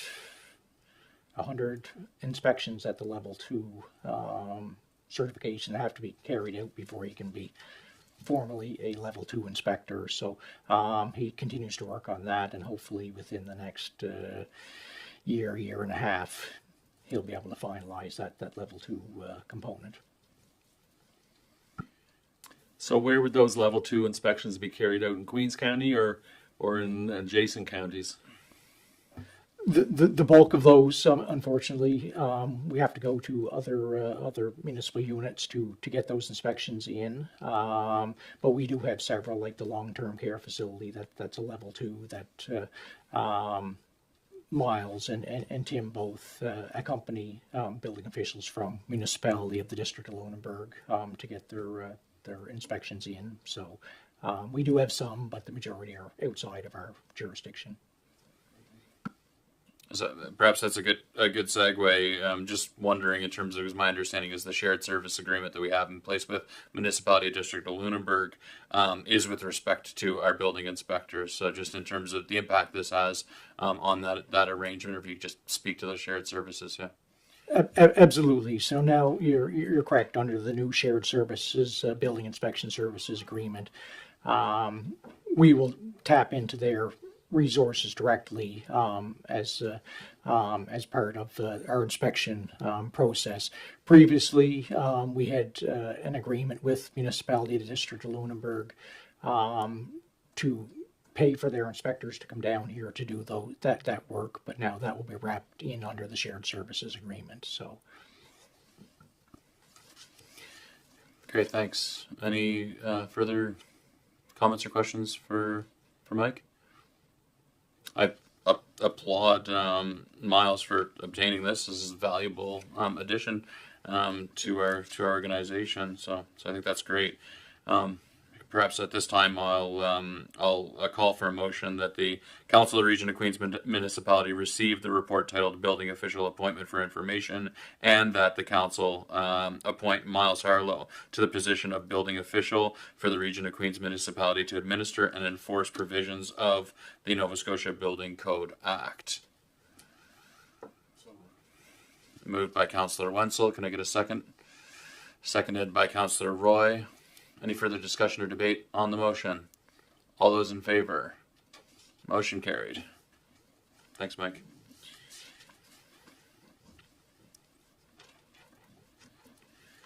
Okay, 9.3, a staff report with respect to the Queens County Track Society's requesting an extension for the CIF grant that they obtained, I think, last year.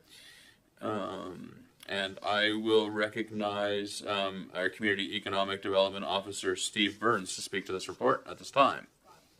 Okay, pardon me. Yeah. Councillor Fancy. I'll be removing myself from the discussion due to a conflict of interest. Thank you, Councillor Fancy. Over to you, Steve.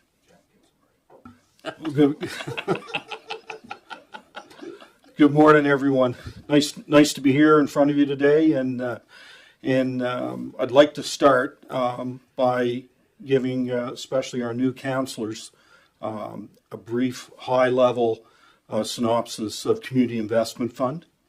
I think it'd be valuable before we do the extension requests. So the Community Investment Fund Policy 11 was instituted in January 2020, and we're currently in the 4th season of that. It provides a process for Region of Queens Municipality to support community investments in people, infrastructure, and programs. And it applies primarily to Queens-based organizations and not-for-profits who are on the joint registry or incorporated. And it supports new organizational infrastructure, helps prop up existing infrastructure or maintenance for some organizations, as well can get into education and training, supporting local community social activity, events, and recreation. So the fund currently is supported by a $175,000 fund each fiscal calendar year. And this year in particular, approximately 60 entities or individuals have applied to the fund. The applications, they're received under a few different silos or segments, each with their own sets of criteria. So there's an operating fund, there's a capital investment fund, there's an event investment and tournament assistance fund, there's a training fund and a travel fund. So a number of silos there. And so how does it really work? Well, there's an application process with specific requirements that are required by specific dates to be supplied by the organization or entity that is looking for funding. Staff then sets about assessing eligibility per the requirements, and staff reviews the applications with the director. Subsequently, staff reports are prepared and appropriate approvals by council for items that exceed $1,000 are requested. And then we would notify the successful applicant and set the terms of the agreement out. Upon each approval, there's an initial funding request, a funding percentage that's expended, could be like 80%, with a 20% holdback, as there is a closing date expectation for final reporting, so that an organization can receive their final 20%. There are instances within the program that items come in under budget and the final disbursement is adjusted accordingly. Organizations, our goal is to wrap the projects up and have the program reporting done within the fiscal year that we currently reside. And so we put the call out for essentially January 15, 2025 to get reporting in, supported by the particular criteria pieces such as final receipts, statements, etc. Organizations can request extensions to projects because at times certain circumstances create challenges that are somewhat beyond their control. Then they can't complete them within an agreed timeline. So that's why we're here today, to look at two in particular. If an extension is approved, we would then notify the organization, and the monies would be held in reserve and reconciled as the entity completes their projects. So today we have a request from the Queens County Track Society, who are requesting an extension to the track project at Liverpool Regional High School to extend beyond this fiscal year, to extend beyond March 31, 2025, to in fact go to June 30th, 2025. And the reason for this extension request is that the weather is about to put the clamps on the final push to finish the project. And as you can see within the package, there was communication from Chris Snarby, representative, outlining the reasons for the request. The $250,000 award for Community Investment Fund for the project would remain in reserve until final reporting was complete.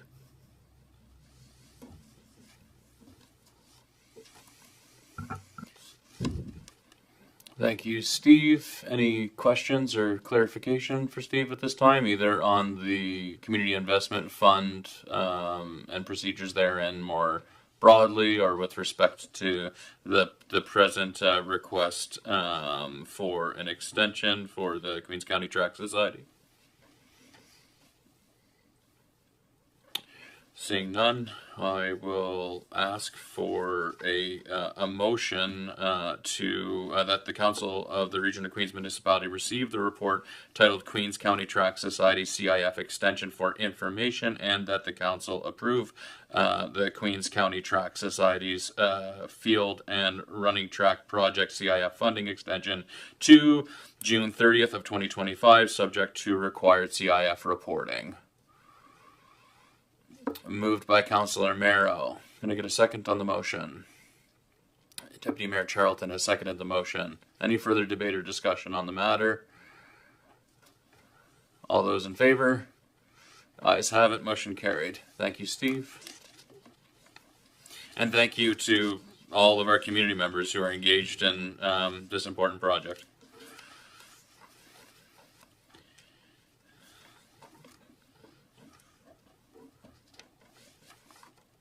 Okay. 9.4, the Westfield Community Center Society CIF extension. Sorry.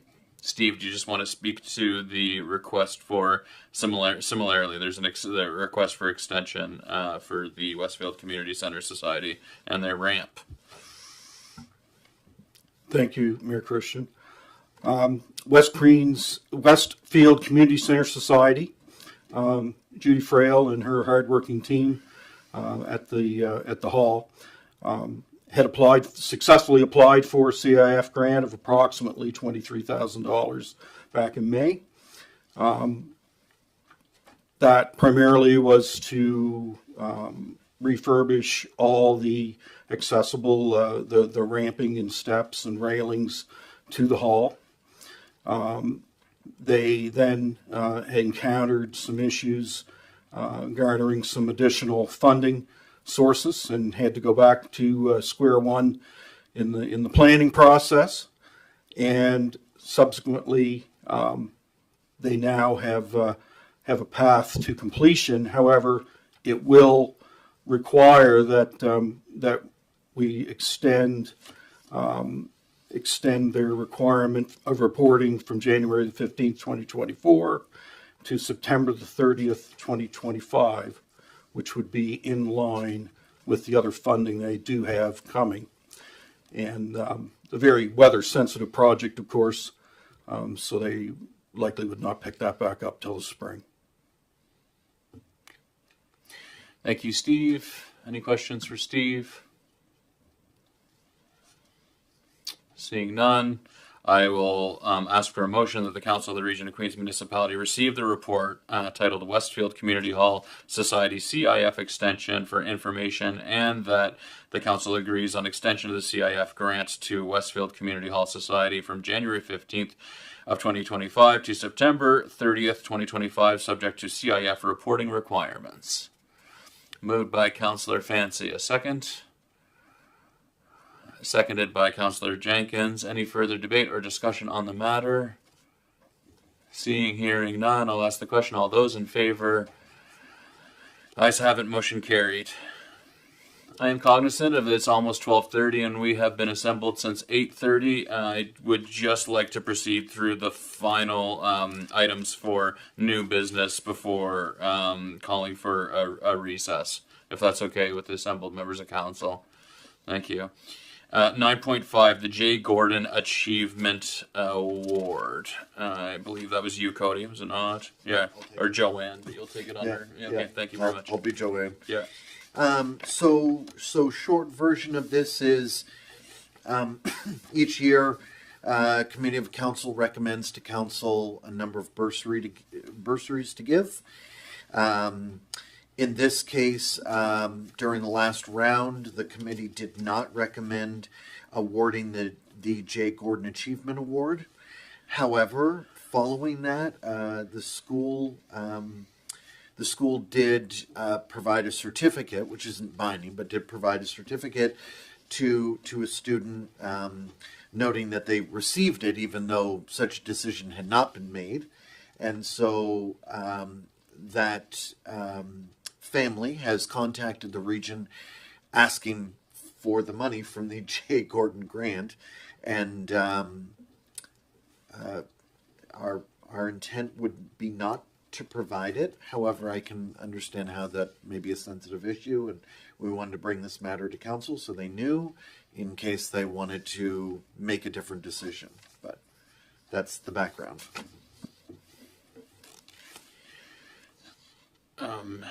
Perhaps we can we receive it for information first? I'll just look for a motion that the Council of the Region of Queens Municipality receive the report titled J. Gordon Achievement Award for information. Firstly, moved by Deputy Mayor Charlton. Can I get a second on the motion to receive it as information, the report? Seconded by Councillor Marrow. All those in favor? Motion carried. And so with respect to the actual decision point here in terms of provision of the grant, I'll open it up for discussion at this time. Deputy Mayor Charlton. Thank you. So it's my understanding that the Region of Queens does not set the criteria for this. This was established when the J. Gordon Achievement Award happened back in 1999, and the family, is my understanding, developed parameters of where they wanted those funds to go. So in my mind, I'm just thinking that's not a council decision. If the family has established those parameters, I guess to that point, are there family members in the community today that have been consulted on this, and if they wish to change anything moving forward in the future? Because the school presented a certificate in error is what this report tells me, which I understand would be disappointing to the student, of course, but I'm just wondering, I just don't think it's our decision if the family put specifics on it, I guess is my point, because it hasn't been handed out in previous years if there wasn't a business student. So just a couple questions if anyone may have any answers to them. I don't have much detail. I don't know if a family member has been contacted, so I don't know that. To what I understand, but I will have to re-verify, is that that's the way that it was intended, but I imagine that as the region's the steward, there is some level of discretion, but I think that is breaking the intent of what that grant was or scholarship was provided for. So I don't know. I guess what I'm trying to say is I don't know if it's legally binding, if that's the question.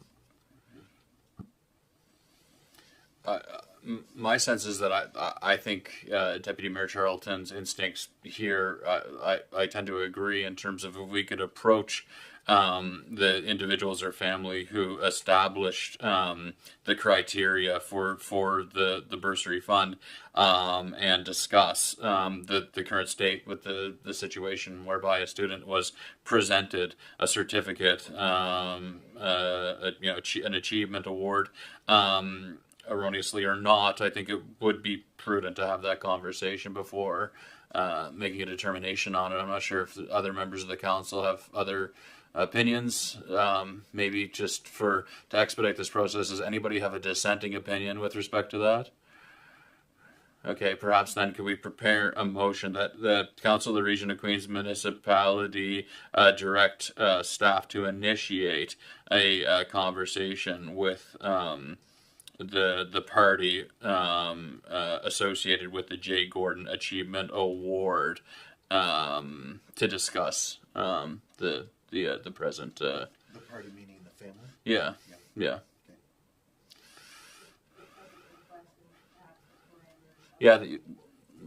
Okay. Yeah. Sure. The present request as well as the parameters of the award moving forward.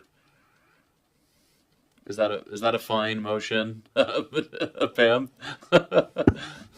Oh, it's just fantastic. So I believe Mr. Mayor directs staff to initiate conversation with the family of the J. Gordon Achievement Award to discuss the present request and parameters of the award moving forward. Yep. Thank you.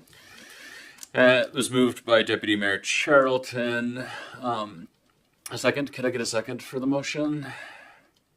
Seconded by Councillor Jenkins. Any further discussion or debate on the matter? Hearing none, I'll ask the question. All those in favor? Ayes have it. Motion carried. 9.6, with respect to safety reserves, the fire departments. Cody, do you want to field this one on behalf of Director Vino as well? Yeah. So the quick history here is that council some time ago set up these reserves for what we've always understood, at least staff understood, was for essentially safety equipment, such as bunker gear.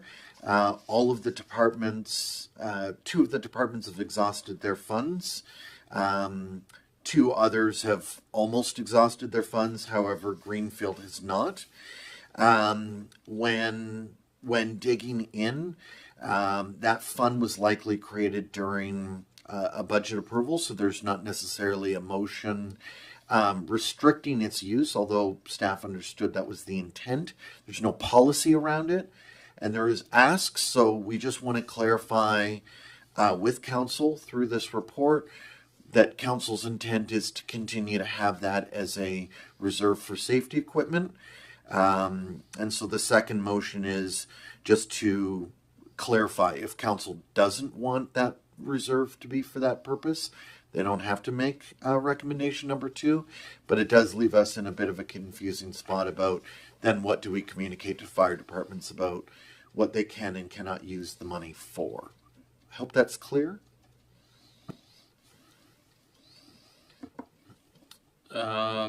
Perhaps the initial motion to receive the report titled Safety Reserves Fire Departments for Information.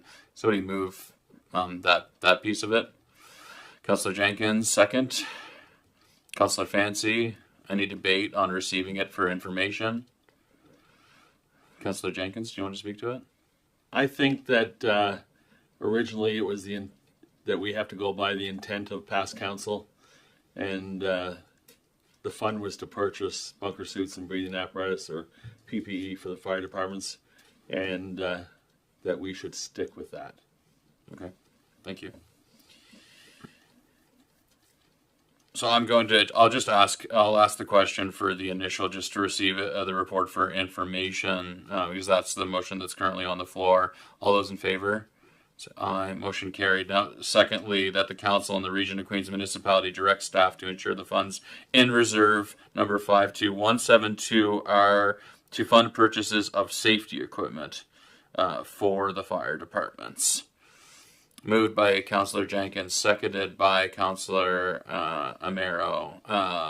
Since you're moving it, Councillor Jenkins, do you want to say anything further on it?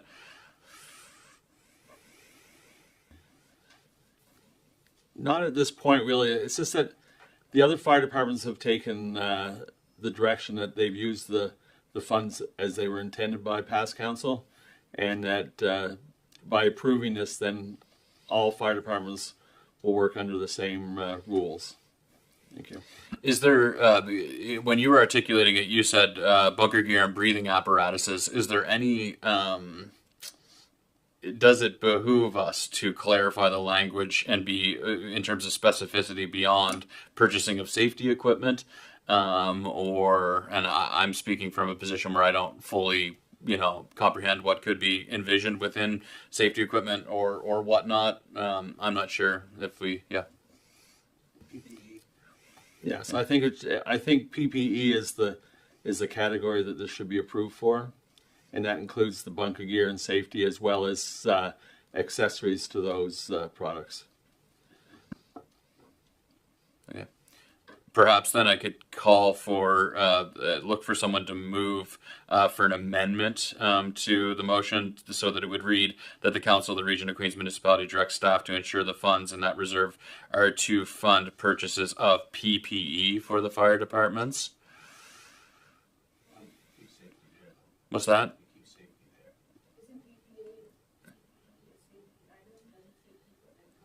I'm not sure. If I may. Yeah, please. My suggestion is to council to leave it as safety equipment. I'm not certain that every fire department has used it exclusively for PP&E. For example, a fire extinguisher wouldn't meet the PP&E requirement, but it's certainly for safety. So with all due respect, my suggestion is just leave this one alone. Okay.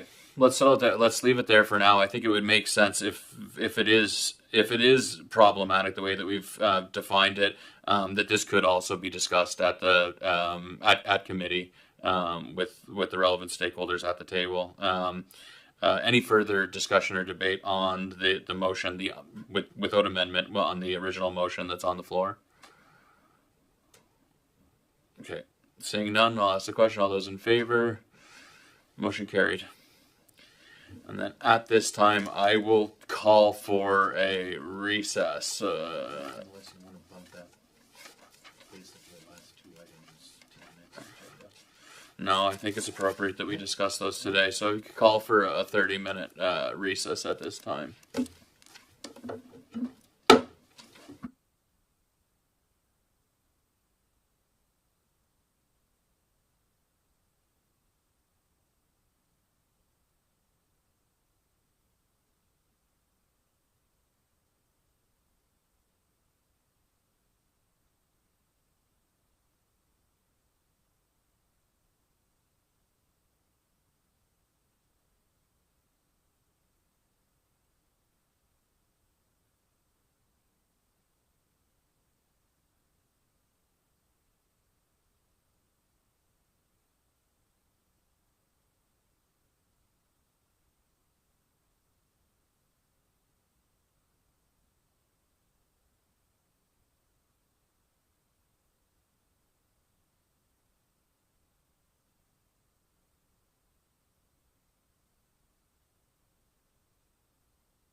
You good? Okay, I will call the meeting back to order. Following our recess for lunch there. Okay. So, moving on to, it's my report. I'll just provide a brief report. It's the mayor's report. So it's an exciting time of the year, obviously with the holidays approaching. So a lot of my activities out in the community, as your mayor, were around the holiday season. November 27th, I had the opportunity to attend the Milton tree lighting. It was a great event. The Mersey band was playing alongside the Mersey River by the blacksmith museum or shop there. Former member of our council, Ralph Gidney, was Santa's helper, and really embracing that role, I must say. Providing kids with advent calendars and little elf hats filled with treats. And he was so kind as to give me a couple to take home to my kids who were too cranky to come out into the tree lighting. So I appreciated that, and a great job by the organizers in putting on that event. November 28th, myself and I was accompanied by CAO Jodry. We attended the Domtar, or company known as Paper Excellence, now known as Domtar, for an update on the feasibility study that they're conducting with respect to the new pulp mill or a bio product hub that they've started calling it. And so they're on track to decide if the project will advance by like February 2025. And so really, to this point, they've just been determining feasibility from an operating perspective. They're just looking at, is it a profitable undertaking over a 40-year life cycle on that project? If they do make the decision to advance the project, that's when broad-based public consultations and the environmental impact assessments will commence. I know that there's been some confusion with respect to that project, thinking that the feasibility study that they're currently undertaking is meant to be a public consultation and environmental impact procedure, and that's not the case. It's very much about, is it feasible from a business perspective, and then once they get to that decision point, then that next round of, again, broad-based public consultation and environmental impact assessments will take place. Yeah, and then November 30th, so we had the Liverpool tree lighting was supposed to take place on the Thursday. That was delayed or postponed due to rain. And it actually ended up working out really, really well because the South Queens Chamber of Commerce partnered up with the South Shore Multicultural Association, and we ended up pairing the Liverpool Old Town Hall tree lighting, the Astor Theatre tree lighting ceremony with the South Shore Multicultural Association's multicultural holiday celebration. And it was really amazing display of multicultural celebration through dance and through song. And I think something that it was like the first year that they've done it, and I think that it's probably going to become a central piece of our holiday celebrations because it was very well received, very well attended. It was quite something. And I was fortunate enough to represent our municipality during the tree lighting, as well as providing a land acknowledgement and introductory remarks at the Multicultural Association's concert. And I thank the organizers, both in the South Queens Chamber of Commerce and the South Shore Multicultural Association, for their role in putting on what was a really, really fantastic event. And I hope we see more of that happening in the future. On December 2nd, I had the opportunity to travel down to Yarmouth to meet with Mayor Pam Mood of the town of Yarmouth. Mayor Mood is she's a wealth of knowledge, and she's incredibly generous with her time. She's also the newly elected president of the Nova Scotia Federation of Municipalities. And I would say that one observation I would have in performing the duties of this role as a novice mayor who's new to it is that the community of mayors in Nova Scotia and Atlantic Canada are incredibly supportive. They all sort of are open doors just a phone call away, and I very much appreciate that, and I intend to become engaged as a member of that community and an active member of the Atlantic Mayors Congress. I think it's just provides me the opportunity to learn from people who've been at this for some time, and so that I can be the best mayor that I can be for this community. And I thank Mayor Mood for just being incredibly generous with her time and her knowledge.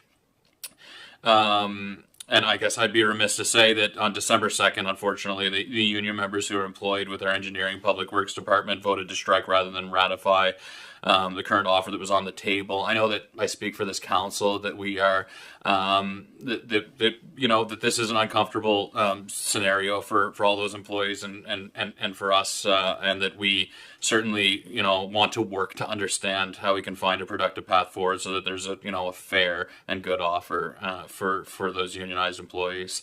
They're a big part of our organization.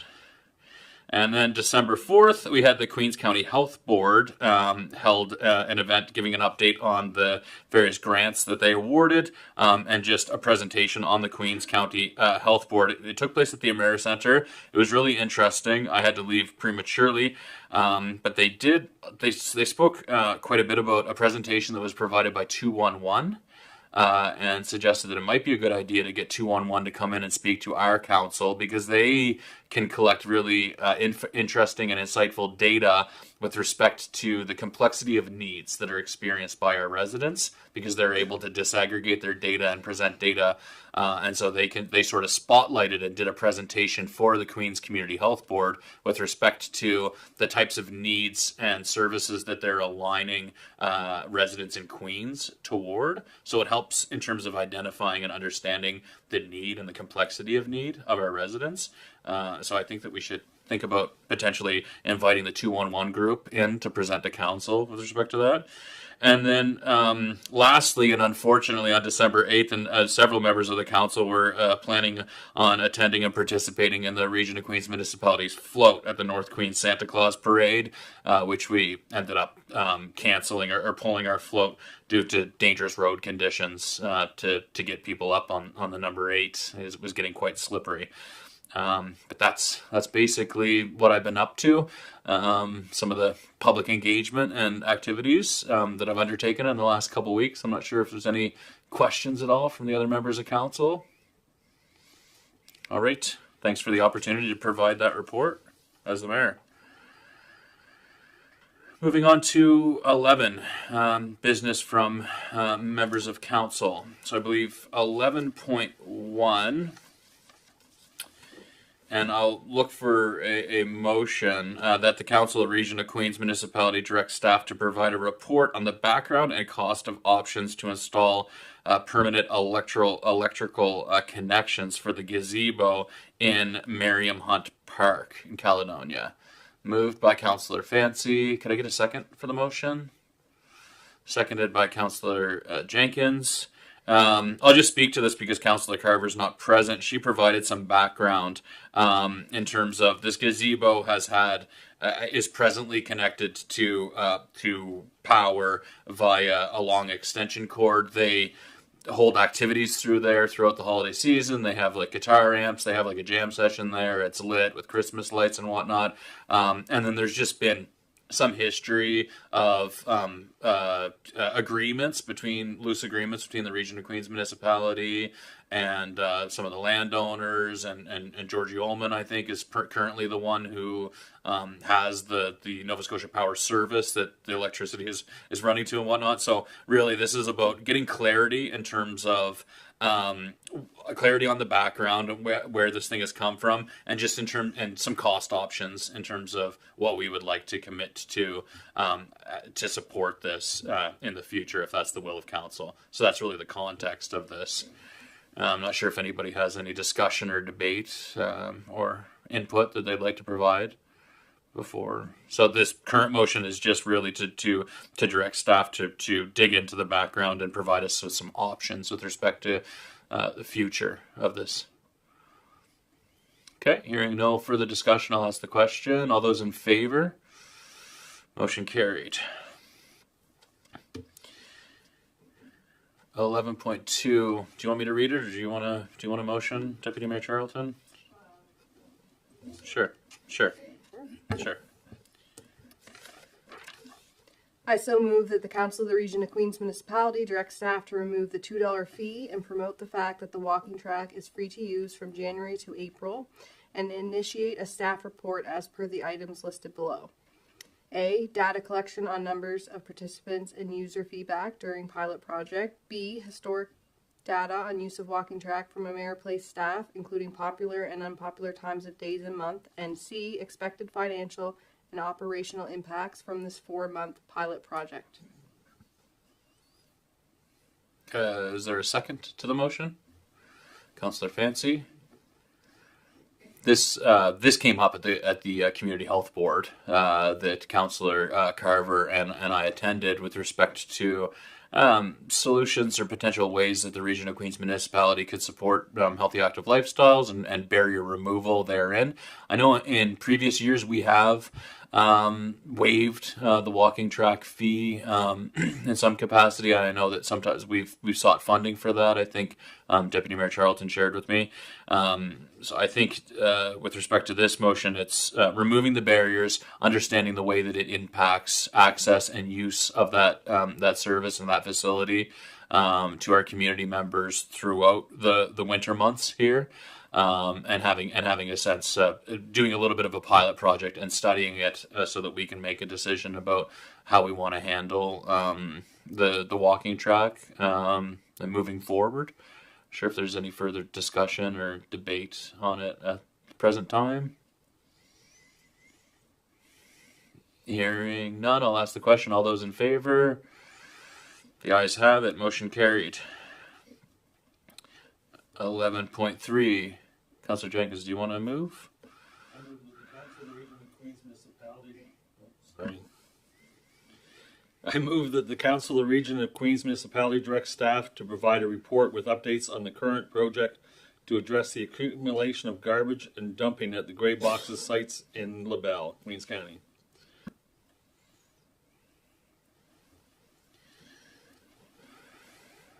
Seconded by Deputy Mayor Charlton. Councillor Jenkins, would you like to speak to it since you're the one to motion?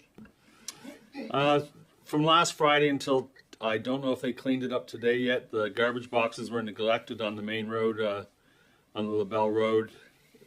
Residents back there experienced rodents, raccoons, crows digging up the garbage, blowing around. And after several dozen phone calls and emails, they want to know what happened, because up until that date, the garbage was being looked after quite well. Any other members of council like to comment on it? Councillor Merrill? So did we change our schedule? Because I know we had more frequent pickups. I'm just wondering if anything changed. I think between us and the service provider, there was maybe a miscommunication. They were doing it in November, and then I think on the Monday they didn't do the pickup. So we've reached out to them and reiterated the pickup, but we're happy to provide a report about where we're at with things and moving forward. But I think the issue was there was just a miscommunication, and we can get that straightened out fairly quickly. Deputy Mayor Charlton, I'll recognize you now. Thank you. And just for clarification, I guess for the new members around the table, there was a recommendation that came forward to council. I'm just trying to find the date. I don't recall. Maybe our CAO does. About a plan moving forward, which did note increased pickups through the winter months as well, amongst installing cameras at specific locations. And there is a package that's expected to come back, and I'm uncertain because I don't have the report in front of me what the time frame is, but it's ahead of budget so that this council can make take necessary steps to deal with that specific issue. Councillor Jenkins? The problem that LaBelle experienced was they had a Monday pickup, as far as I know, but there was no Friday pickup. So by Friday, the boxes were all full, and everybody just dumped on the ground after that. Yeah, please, Councillor CAO Jody. So there's, to my understanding, recollection, there should be 3 pickups, Monday, Wednesday, Friday. So it sounds like on either side of the weekend they were missed. So again, we'll reiterate with the service provider, do whatever we need to do. But I think that was just a bit of a miss there, and we'll get it straightened out.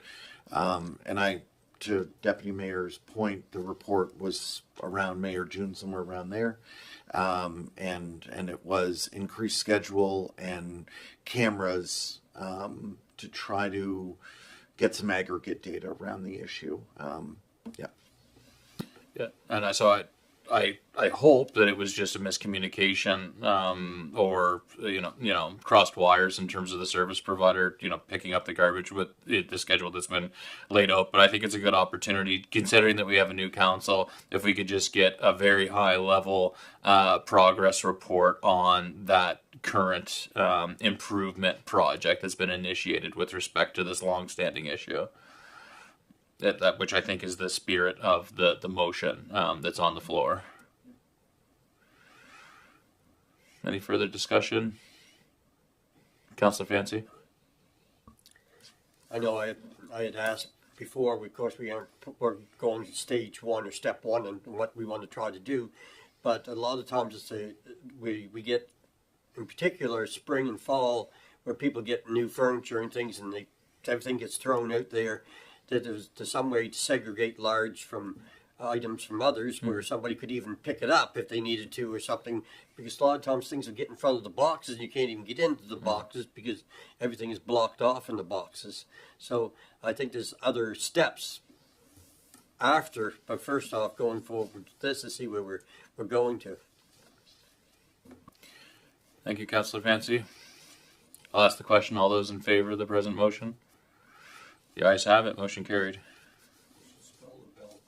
Yeah, we need an E on the we need an E on the end of LaBelle. Yeah. Absolutely. En français. 11. Where are we? 11.4 is other with respect to the coastal protection. I don't know which one's 11.4 and which one's 11.5. Okay. Councillor Wenzel. I would like to move that we add this and government agencies about enacting our own Coastal Protection Act.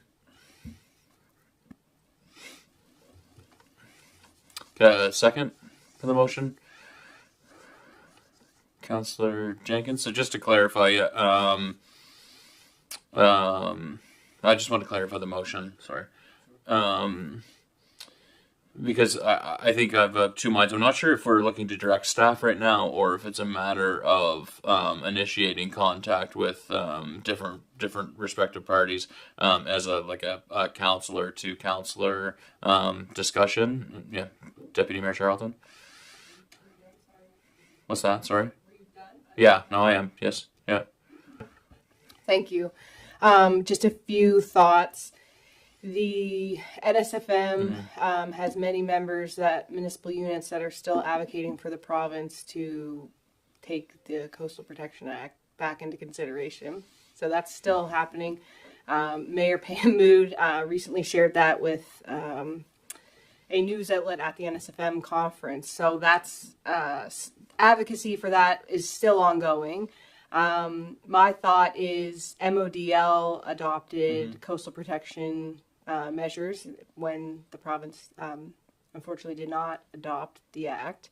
And so they have something there, and I think you could utilize some of their efforts. I think that if this council feels that coastal protection is a priority, which I get the sense that overall that's the vibe, that we could send that to the Planning Advisory Committee, because that would have to do with land use bylaws. The other thing I would say is that there is a staff member that the NSFM hired. His name's Gordon Smith, who's helping municipal units navigate coastal protection measures, and so that person is available, which it's my understanding that would work with staff, not council necessarily.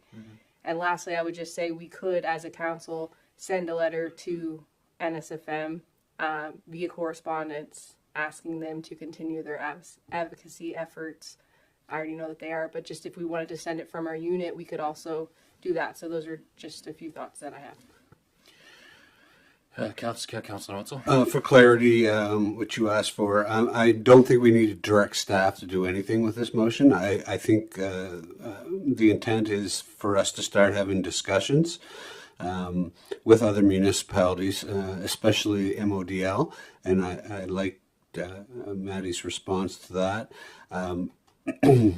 I do understand there's hope, but we now have just gone through an election where the what's the matter? Please continue. I know where you're going. Yeah. Did I say something? No, humorous? not at all. Not at all. Where I witnessed a few debates, and some of you might have witnessed the leadership debates, where the government is not backing down on coastal protection, that they're leaving it to the municipalities. And the answers that I heard from both Tim Houston and Greek in Lunenburg was that there is going to be assistance in the form of money or manpower to help municipalities create their own. And I think that's the reality that we're dealing with. And I do think coastal protection is a big item with us. We've all heard it on the campaign trail. And climate change is also a very big issue. The flooding in Liverpool is anyway, I like your idea to where to send it, but I do believe that you need a motion so that you can start, or we can start discussing this with available agencies. Okay, so I think procedurally, the motion that's currently on the floor with respect to our advocacy efforts and our posture as elected officials, interacting with other elected officials at the provincial level and with our colleagues within, adjacent jurisdictions. I don't think, my sense is we actually don't need a substantive motion with respect to that. I think because we have the agency to engage in those conversations as elected officials, as representatives of this jurisdiction, is my sense. But I am hearing that there may be other substantive motions with respect to sending a letter of support to the NSFM with respect to their advocacy efforts. I similarly am skeptical that the province will step in and have any role with respect to this. But I've also, to Councillor Wenzel's point, I think there's a responsibility. So advocacy, and I'm not sure, Maddie, Deputy Mayor Charlton, if the NSFM in their advocacy efforts are also advocating not just for the province to take hold of the Coastal Protection Act, but also with respect to monetary resources, people power, toolkits to facilitate and enable and empower municipalities to do this well. If you want to speak to that, I think it would help. Sure. So that is also part of it.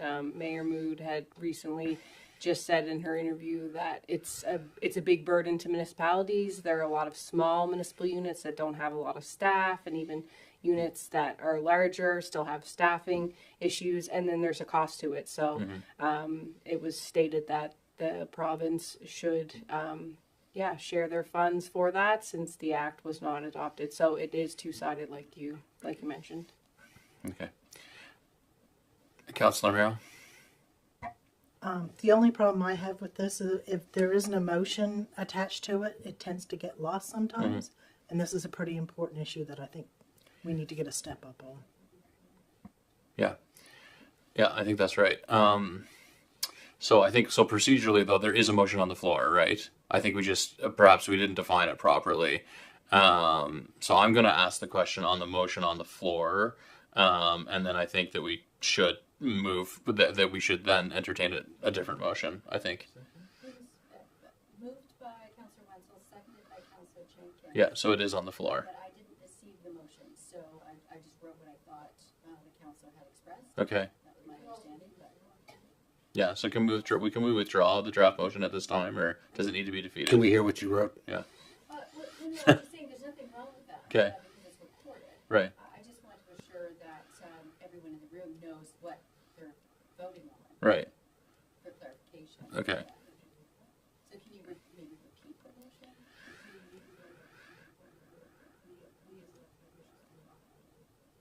Right. I think that as we've throughout our discussion, what we've articulated that the what Councillor Wenzel was intending with the motion, that we don't really need a substantive motion on it. But can we withdraw it at this point, or is it on the floor and it needs to be defeated?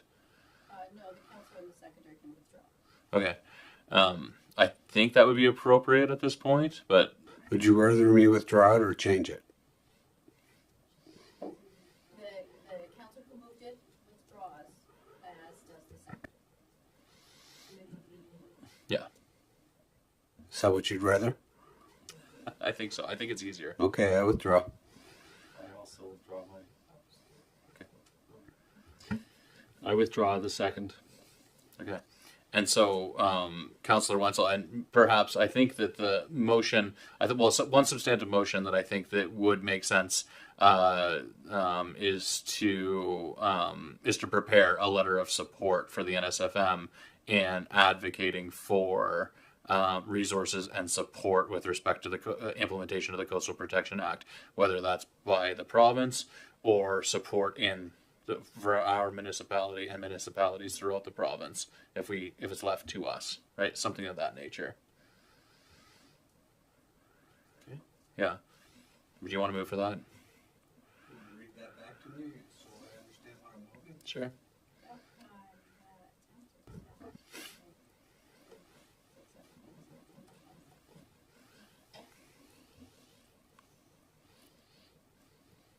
You're asking the CAO to prepare a letter to NSFM showing support, I believe you said, for their advocacy of the Coastal Protection Act.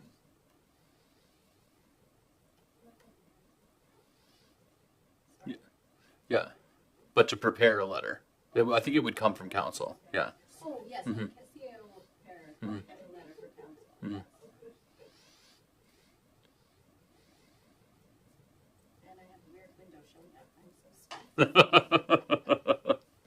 But that's the motion. But that's the motion. Yeah. The motion is to direct staff to prepare a letter in support. To NSFM showing support for their advocacy of the Coastal Protection Act.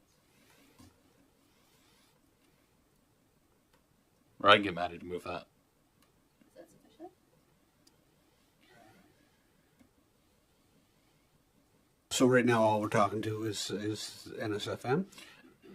Well, no, but it helps to chunk it up into bite-sized pieces for the purpose of a clear motion. So you eat an elephant.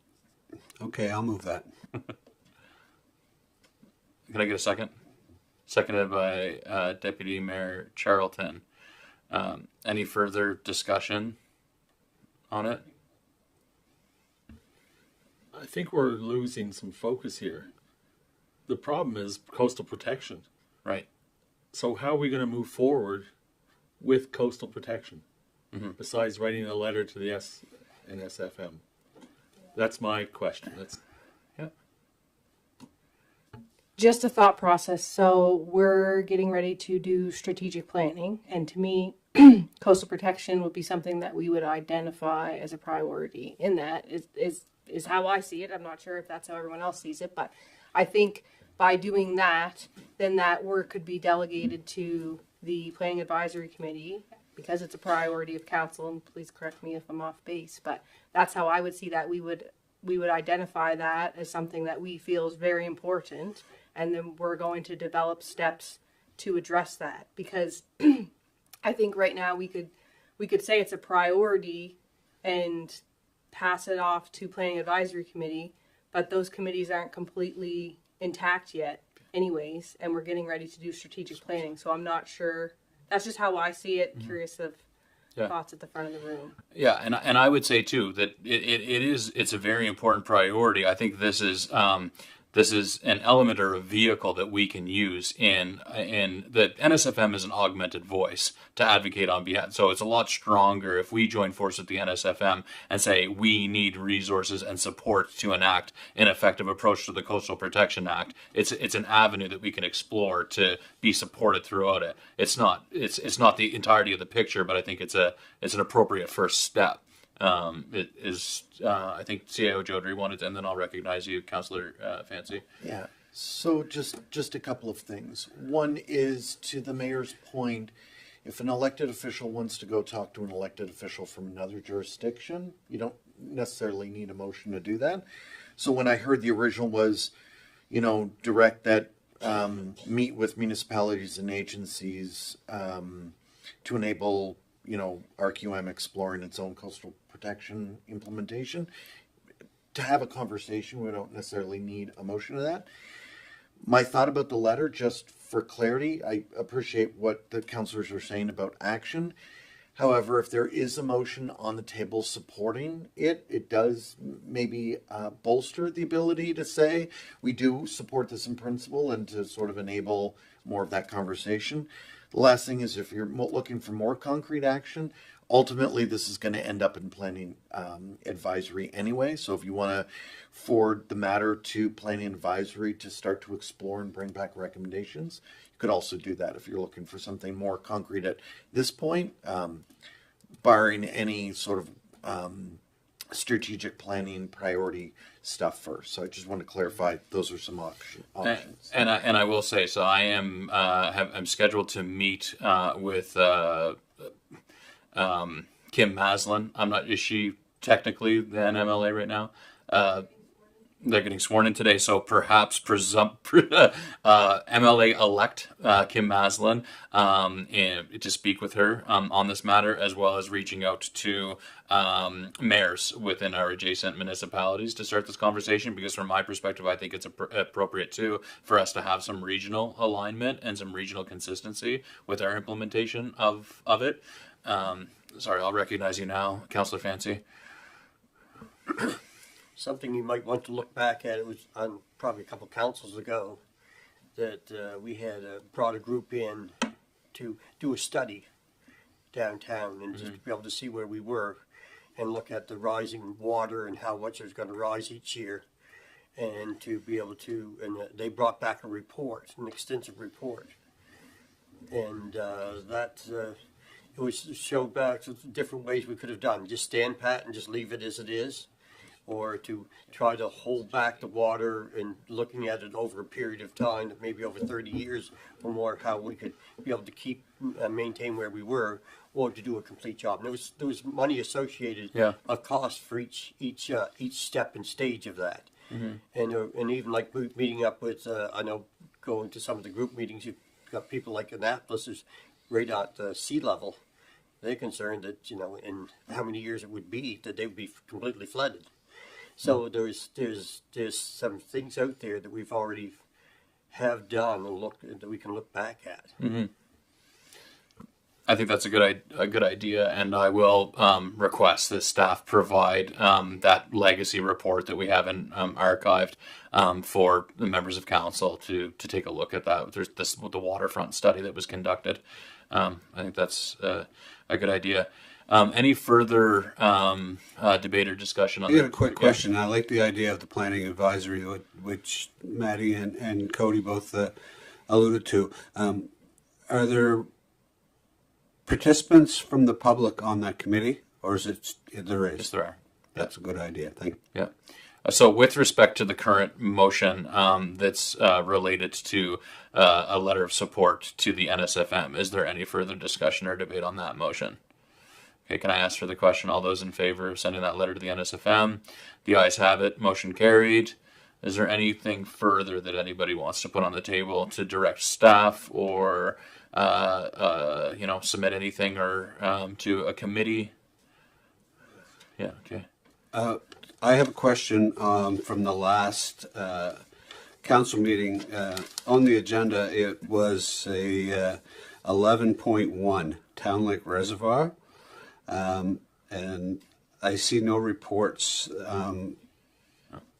following up on this, and this was the Region of Queens Municipality directs staff to prepare a comprehensive report on the water and wastewater utility systems, including an outline of existing and potential future challenges, both operational and strategic, and the status, any existing long-term plans related to addressing these challenges.